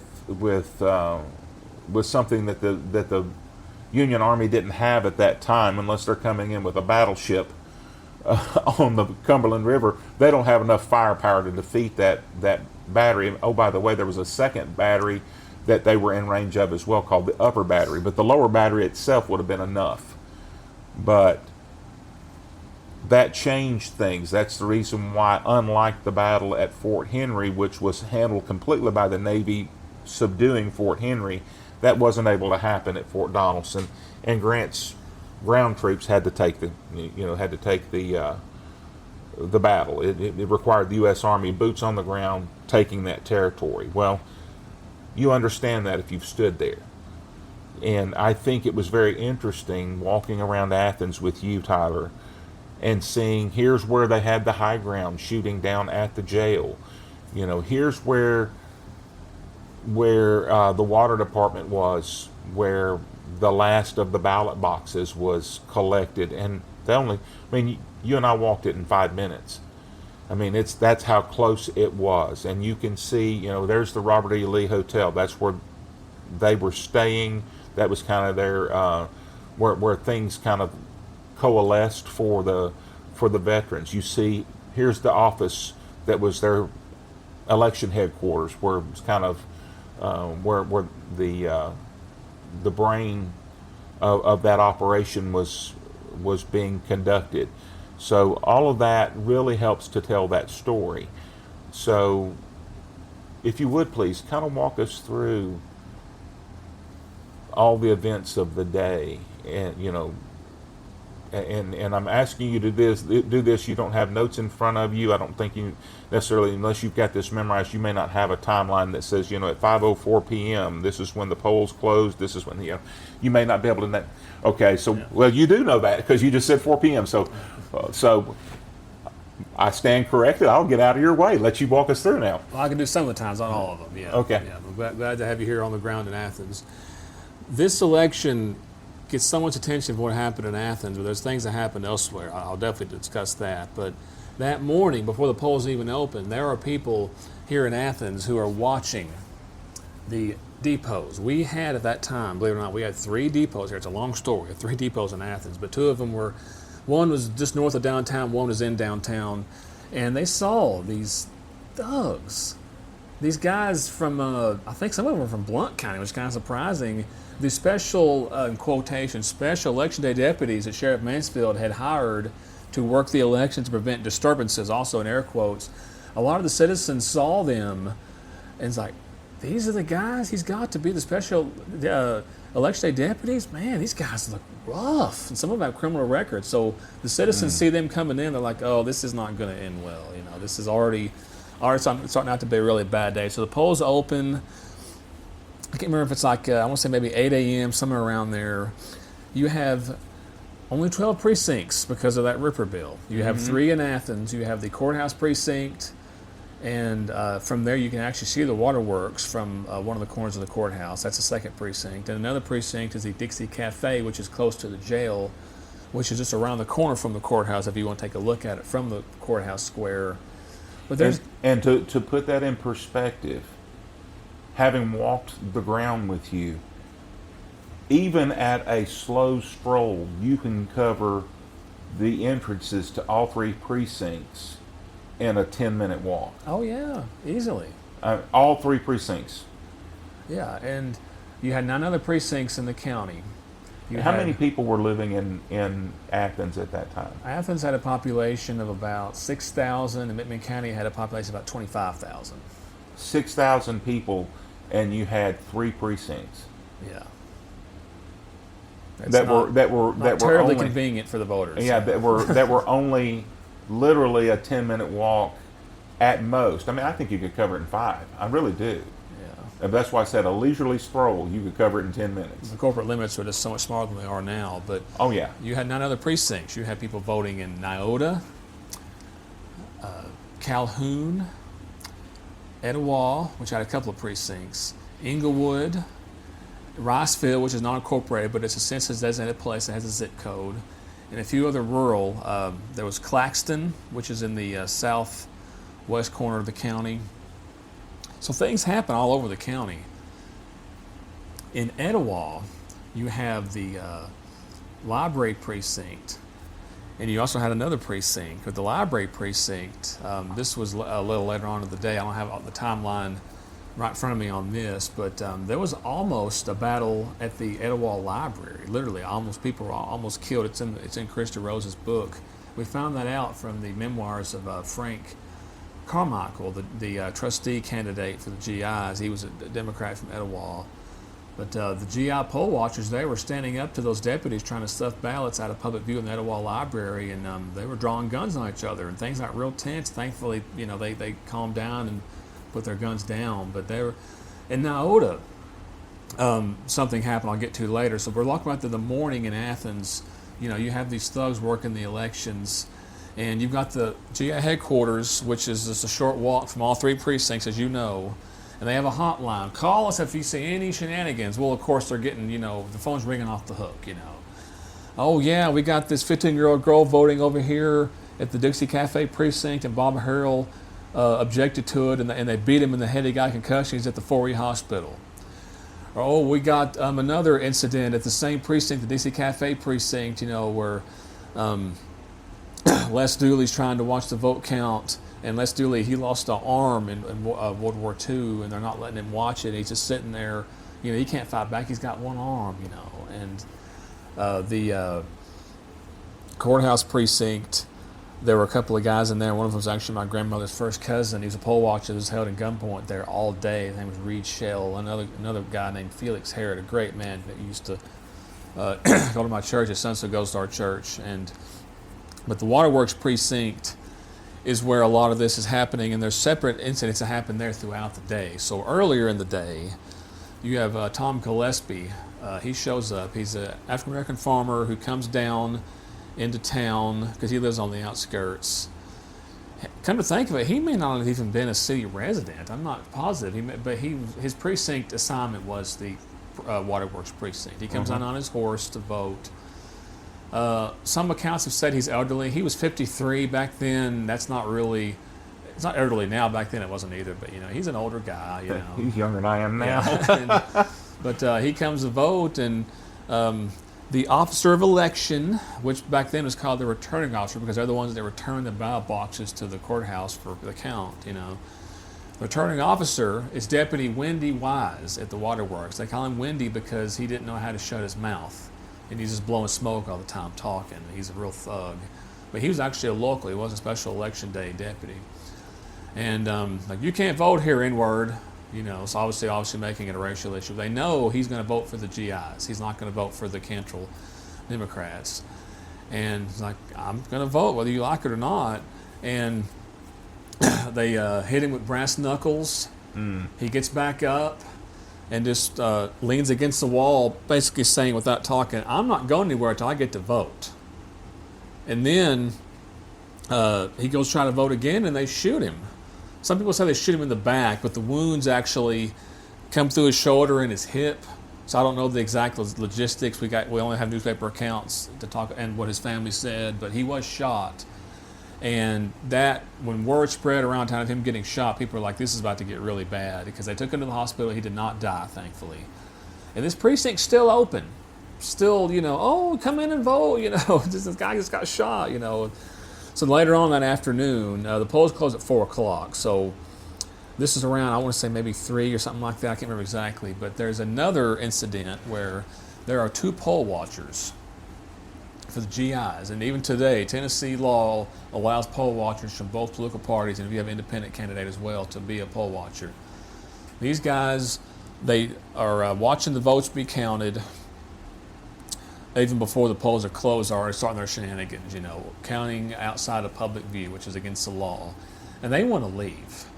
We're not going to let you guys leave. And these guys are Shy Scott. His name was Charles F. Scott. He went by Shy, S-H-Y. And his daughter later became mayor of Athens. He used to work at the museum. And another one was a guy named Ed Vestal. So Vestal and Scott are poll watchers. They want to leave. Well, you guys can't leave. They wouldn't let them leave because with them there, they are able to legally claim they had a legal election because the poll watchers are in the building. Well, these guys want to get out, and you can't blame them. So my distant cousin comes down. Of course, we're talking very distant. Common ancestor going back to 1807. But my cousin, the newspaper editor, a man named Neil Ensminger, comes down. You walked it with me, just down, right. Not even 50 yards from his office to get an update on the vote counting. And that's when they say, okay, he just walked in the door. He's distracting them, not on purpose, but that's a diversion for us to take advantage of. We're going to try to get out of here. So they charge the glass door, one of those glass doors you open, Right.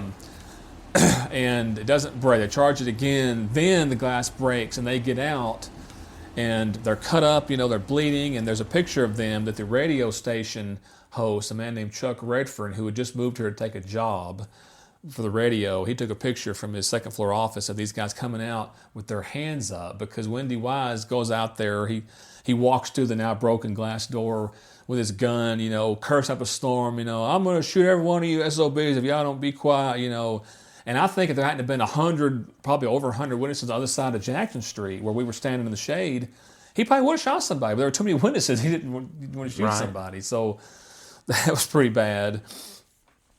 And I know that in Iota, when they were doing the vote counting, they were trying to stuff ballots there out of public view, but there were so many citizens in Iota. I want to say there were maybe 80 of them. I remember reading in Chris's book, and it's in newspaper accounts.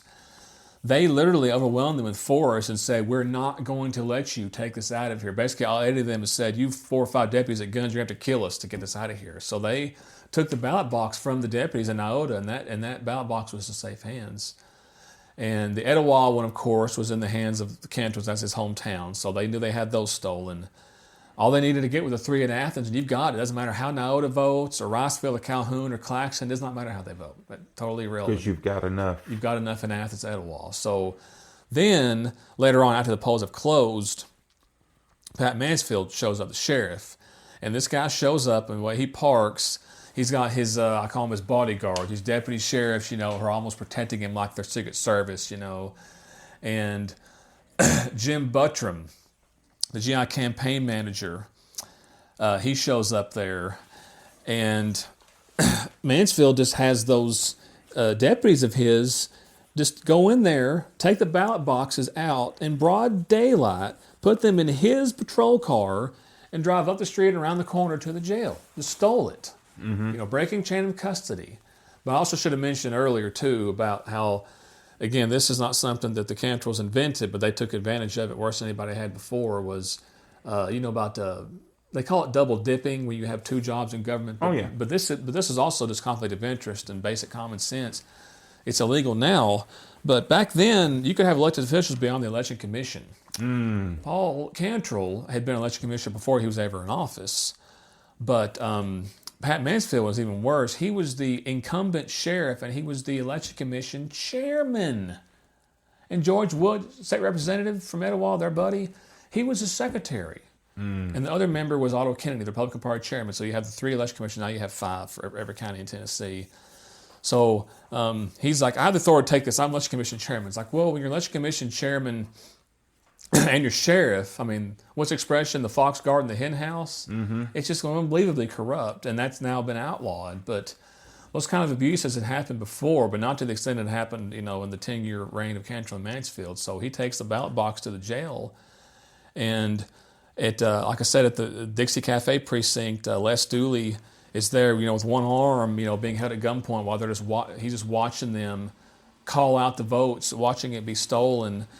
And so all this is happening throughout the day, and tensions building up, and people are getting reports of what happened. Tom Gillespie getting shot, and Bob Harrell's in the hospital, or did you see Shy Scott and Ed Vessel jump through the glass and get cut up? They're bleeding. And Sheriff Mansfield took the ballots, and a lot of these guys, they're like, the GI supporters are like, guys, we're beat.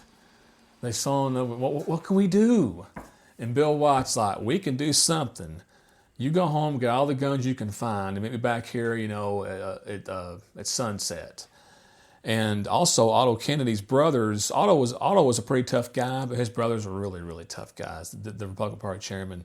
He had a garage called the S&K Garage, and it's not the letters S and K. It's actually spelled out. It's kind of an unusual name, but they saw some special deputies, those appointed thugs, walking their way that afternoon after the polls had closed. I want to say maybe 5 or 6 o'clock, because they were making sure that all the GIs who might try to rise up against them were subdued.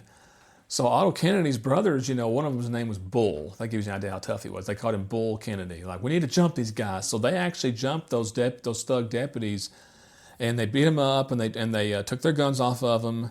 And a few more came in, and they beat them up. They had like a half dozen of them. And then they took them out to the woods north of Athens, between Athens and Iota, in the north part of the county, took their clothes off, tied them to a tree, and left them there all night. So that's how they got rid of some of the muscle who was going to try to help, the Cantrell stay in power, whereas a lot of the other guys who Cantrell and Mansfield had hired to be election day deputies, special deputies, they were basically mercenaries. They got their money, the polls were closed, they went home. They weren't going to risk their lives for this. They got their money. So really, you have basically just there's a few of those guys still around. Most of the people that go to the jail with Cantrell and Mansfield are the actual local deputies who were the full-time ones. And they go to the jail and they're holed up in there with the ballot boxes. And Bill White meets those guys back on the hill in front of the jail at sunset behind the post office on Jackson Street, and the courthouse square is a little bit to your left if you're facing the jail from the GI's hill, and the jail is on White Street. All right, let me jump in just real quick here. Yes. So today, the what he's talking about as being the post office is called Reese Hall. Yes. It's part of the local college now. The Tennessee building. Wesleyan University. Yep. But the at the time that this was going on, this would have been the federal post office. So they were actually on federal ground for part of them were. Oh yeah, they were. And you actually had a couple of churches within walking distance, which, if you guys ever, I always try to think about, like, have you seen the John Wick movies? Yeah. Where you go into what is that name of that hotel he goes into? It's like it's a neutral ground. There's no business conduct, no firing, no fighting or shooting. I don't think it's almost like the neutral ground in like the Highlander when the Kurgan meets the Highlander meets McLeod in the church building. I like to think those churches would have been a neutral ground, but no one went into those churches that night. But Bill White, he leads a group of guys to the armory, which is about I think it's about literally a mile to the really, I guess you could say it's like south/southwest of Athens jail. The jail's gone now, but where the jail was, to that armory. The building's still there. I could show you where it is. I could send you the address. And they went in there, and the caretaker let them in, didn't protest. He's overpowered, didn't try to fight them. And they went in there. They brought a lot of weapons you mentioned, M1 Garand, M1 carbine, Thompson submachine gun. And they came back, and it's about 9:30. Bill White and a couple of dozen GIs, the other guys, including who actually fought this battle, the Fighting Bunch. Guys like you had Bill White, Jimmy Lockmiller, Millard Vincent, Edgar Miller, Bill Grubb, Carl Mashburn, and Sam Sims, and you had I forget his first name. I want to say David Hutzel, Mr. Hutzel, and perhaps even Alan Boyd, no relation to me. He passed away about 5 years ago. They were all there on that hill, and Bill White yells, "Hand over the ballot boxes!" And for the jail, they're like, "Never!" So it's just like at Lexington and Concord. Someone fired the first shot. We don't know who. Bill White claimed he did, and I think he tends to be truthful. But he may have thought he did in his mind. That doesn't mean he's a dishonest man, but he may have thought he did. But they started firing. And about 9:30 in early August, you're about 5 weeks from the solstice, so it's dark, pitch black dark. The first thing they do, they shoot out all the street lights to the left, to the right, everything. They got a few guys down the hill, in cover positions. They had actually done some reconnaissance around the cars, the deputies' cars, to make sure everything was in the clear and to get good positions in case someone tried to escape out the front or the side. They left the back open. If you wanted to escape with your life, you could. And they fired for the next 6 hours. They're firing from the hill. They have the high ground, so there were some people wounded but not killed. And the Sheriff Mansfield, State Senator at the time, Cantrell, and a lot of the deputies, and also the prisoners are in there too, The prisoners were in the jail, and imagine how scared they are. What the hell's going on? They don't know what's going on. They've been in jail for drinking. I'm sure they were drunk. Right? Had to have been. There's no fee grabbing going on here, but everyone did it. Everyone did it back in those days, of course. But that happens for the next 6 hours, and they They made a phone call to Nashville asking for help before the phone line was cut. I think it was not cut. I think it was like shot with with a bullet. They called for help, and the governor was not going to help out. That's Governor Jim McCord. Governor Jim McCord, yeah. Now he later regretted that. That's why he sent troops to Polk County 2 years later. I've written a book about that. But so about 3:30. These guys arrived with dynamite. Now we have conflicting. This is one of the few things where there's conflicting reports where we haven't really decided. At least I haven't decided. Other people may disagree, and that's fine. It's just as valid as my theory. But Chris DeRose thinks it's Meigs County. But some people say it came from, or he may have said Knox Henry's gas station. I'm not sure what he said, but some people say the dynamite came from the Knox Henry, the sheriff's candidate. Remember, all these candidates are at home. None of these guys are fighting this battle, and Knox Henry's in Sweetwater in the jail, protecting himself from an assassin.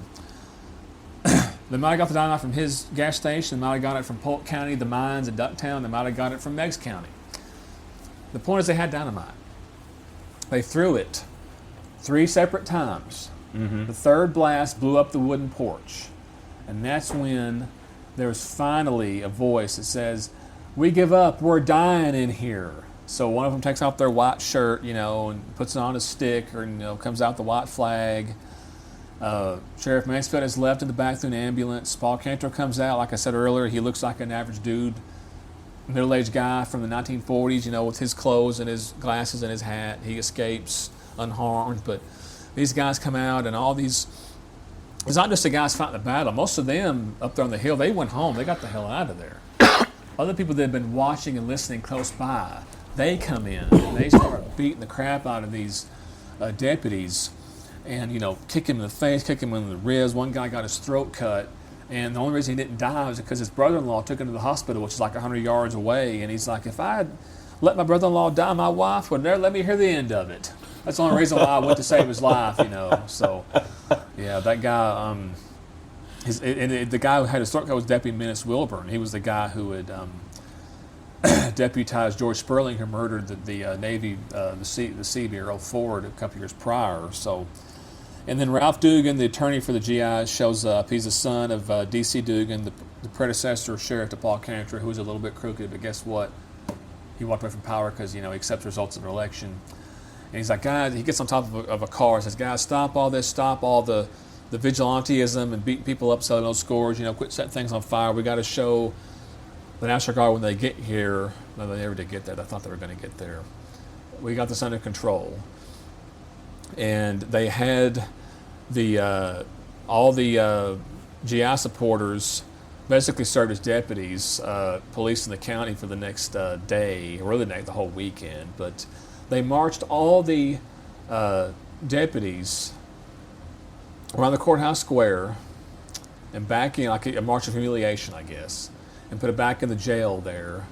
And they went inside the jail and they found, there's pictures, you can see them on Getty Images, there's pictures of stuffed ballots being stuffed into the toilet, actual ballots voted for the GIs, and then there's obviously ballots that have been manipulated for the Democrats, and there's a whole box full of just blank ballots, which obviously going to be used to stuff ballots. The evidence is right there clearly, and by morning, all the car fires had gone out. They set the cars on fire and all the glasses everywhere. And the GI supporters are basically serving as the interim police force, and that's when all the citizens show up. And we got pictures of thousands of people crowded around, just looking at the remains of this battle. And then they're all men back then, dressed in gray slacks, a white button-up collared shirt, and a hat. That's how they dressed back then, And it was all over the news. The New York Times got something wrong. There's a shock.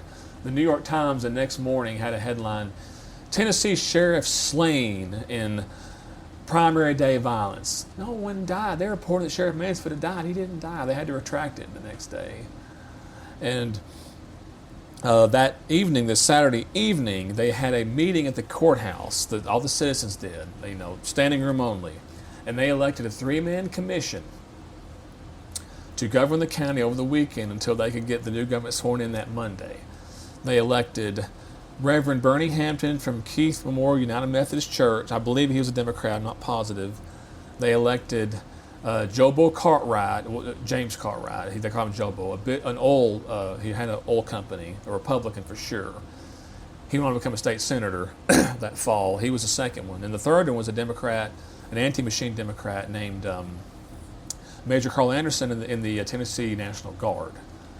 And they were the elected interim government, and they decided to officially hire all the former GIs, to police the county over the weekend. And there was even a rumor that old Birch Biggs, Paul Cantrell's buddy in Polk County, was going to send in some reinforcements up 411 from Benton into Etowah to take back the county. Well, the Mayfield dairy family, as you probably know, from Mayfield Milk and Ice Cream, Tom Mayfield was a World War II veteran, and he flew airplanes. He got in an airplane with Felix Herod, who had been held at gunpoint in the courthouse all night as a poll watcher. They got into an airplane that day, and they flew over to the Etowah part of South East McMinn County, and they did not see any convoy of Polk County boys coming and take. That was all completely just made up, the rumors. So that Monday, Paul Cantrell's brother Frank, mayor of Etowah, he calls Governor McCord and says, on behalf of my brother, he submits his resignation, and he's not going to come back here for a while. He has to wait for things to cool off, And Sheriff Mansfield submitted his resignation to the governor as well, because he had a month left on his term, because his term started in September. Okay, well, I should correct. So, Paul Cantrell issued a statement through his brother conceding the election, and told Governor McCord about that. We concede, and then Sheriff Mansfield contacts the governor by telegram and says, "I'm resigning a month early. Please swear in my successor who got elected." So that Monday, George Woods comes back, the Cantrell associate, because he was in Chattanooga during the battle. He was down there trying to get them to help. He went down to the highway patrol office. We're not getting involved in this. You crazy? So they, Otto Kennedy, the Republican Party chairman, says, "Okay, George, you come back on Monday. You're election commission chairman. I'm election commissioner. I'll guarantee your safety. Come back Monday. We're going to canvass these results." So they bring him in with armed guard. They go to the courthouse, and those two, they throw out the Athens ballots because they're all manipulated. Every other, and that's actually, if you look, the Tennessee Blue Book has election results in it. If you look at the one from 1946, it has a little asterisk. Only 8 out of 12 precincts counted for McMinn County because they didn't count the Athens that had been manipulated. Every other precinct was under-manipulated, except Etowah, of course. The GIs won by 2-1 margin. So they swore in Knox Henry a month early as sheriff that day on August the 5th. So let me interrupt, if I may, just for a moment. The veterans won by 2-1 margin. Yes. There were roughly 6,000 residents of Athens at that time. How many of those were actually registered voters? Well, at this time, you did not have voter registration in Tennessee that was permanent. It was, talk about suppression and being difficult to vote. You had to register every single election cycle. So the people that were voting in this election would have been registering that spring, and they would have had to have paid a poll tax to vote. And the voting age was 21. A lot of African Americans didn't vote because the poll tax was expensive. And so voter turnout was higher than it had been in years past because they knew they were going to be able to defeat the counting machine finally, but not as high as it would be now because voter participation amongst younger people and women and minorities were not as high. Where I'm going with this is they won by a 2-1 margin. If you counted every Athens voter for Cantrell, could he have won? Oh yeah. If they had counted all of those stuffed ballot boxes from the Athens precincts, he would have been able to edge it out. Yeah, that's how many votes were in Athens. Well, but I mean, the fact is, we already know they were stuffing the ballot box. So you're going to end up with, unless they're removing a veteran candidate vote for every vote they're stuffing it with, you're going to end up with more votes than you have voters. Yes. So that's why I say if you had actually said, let's say out of 6,000 residents, you had 1,500 total voters in Athens itself, because I'm assuming you've got quite a few of those residents are children. You've got some that just simply wouldn't have voted. Let's just say it's 1,500, which is probably high. Would 1,500 have swung the election for Cantrell? That's where I was going with it. Oh, okay. Okay. What can we do? I'll check here. I don't remember those exact numbers. I do need to look. Because I remember that 2-to-1 margin for sure. Yeah, so, and that's when you said 2-to-1, I'm like, they won so overwhelmingly. I don't know that throwing out the Athens vote was even necessary. Oh, okay. I see what you're saying. Yeah. Let's see here. Race victory. But because at that point it may have been numerically impossible for Cantrell to win anyway. The final results of the sheriff's election after the Athens precincts have been thrown out. Knox Henry, GI candidate, 2,230 votes. Paul Cantrell, Democratic candidate, 1,244 votes. So a difference of about 1,000 votes. So it would have been really tight. It would have been tight, yep. For sure. That was why I was asking the question. Okay. Because, you think about it in one standpoint, it's like,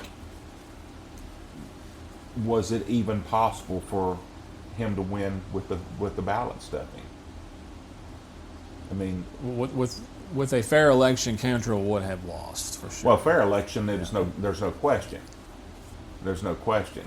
But that was where I was going at, because they were trying to get it through the Athens votes pretty much alone. Well, Athens and Etowah. Yep. So, okay. Well, thank you for walking us through that. That gives a lot of perspective, not only on the why and the what was going on in advance of it, but the actual events of the day that take us to exactly, here's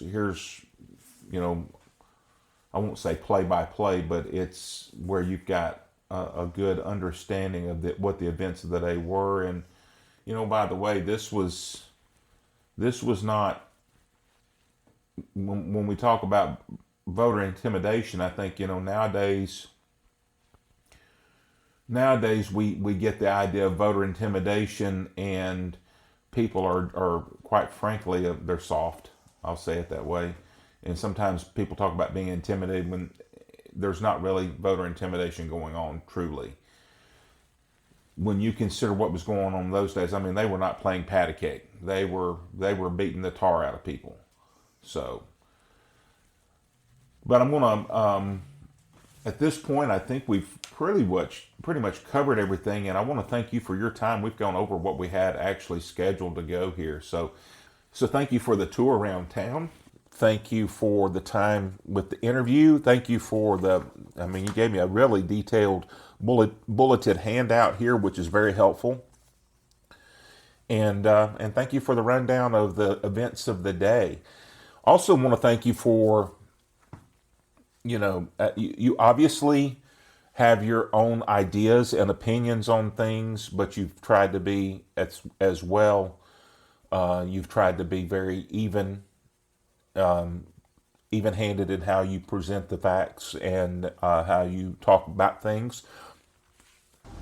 Thanks so much for your time and all that you have done here. And again, Sheriff Guy, if you hear this, would love to interview you. And thanks to all of you for listening. I really appreciate the interest. I mean, these interviews, when I put them out, they're getting a ton of attention. They seem to be very popular with my listeners, and so I thank you for that. Thank you for your support. You guys are why we're doing what we're doing, and love sharing these stories with you. Thanks so much. Have a great day.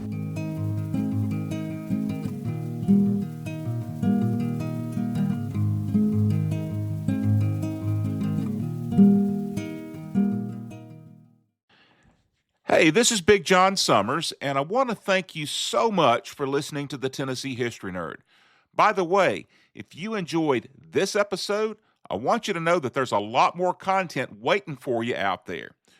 We're adding new episodes every week, and we're working our way across the whole state of Tennessee, covering stories from prehistory all the way into the 20th century. So if you like Tennessee history, there's already a catalog of stories out there for you to explore. So scroll back through those previous episodes. You might just find something you weren't expecting. And again, thanks so much for listening.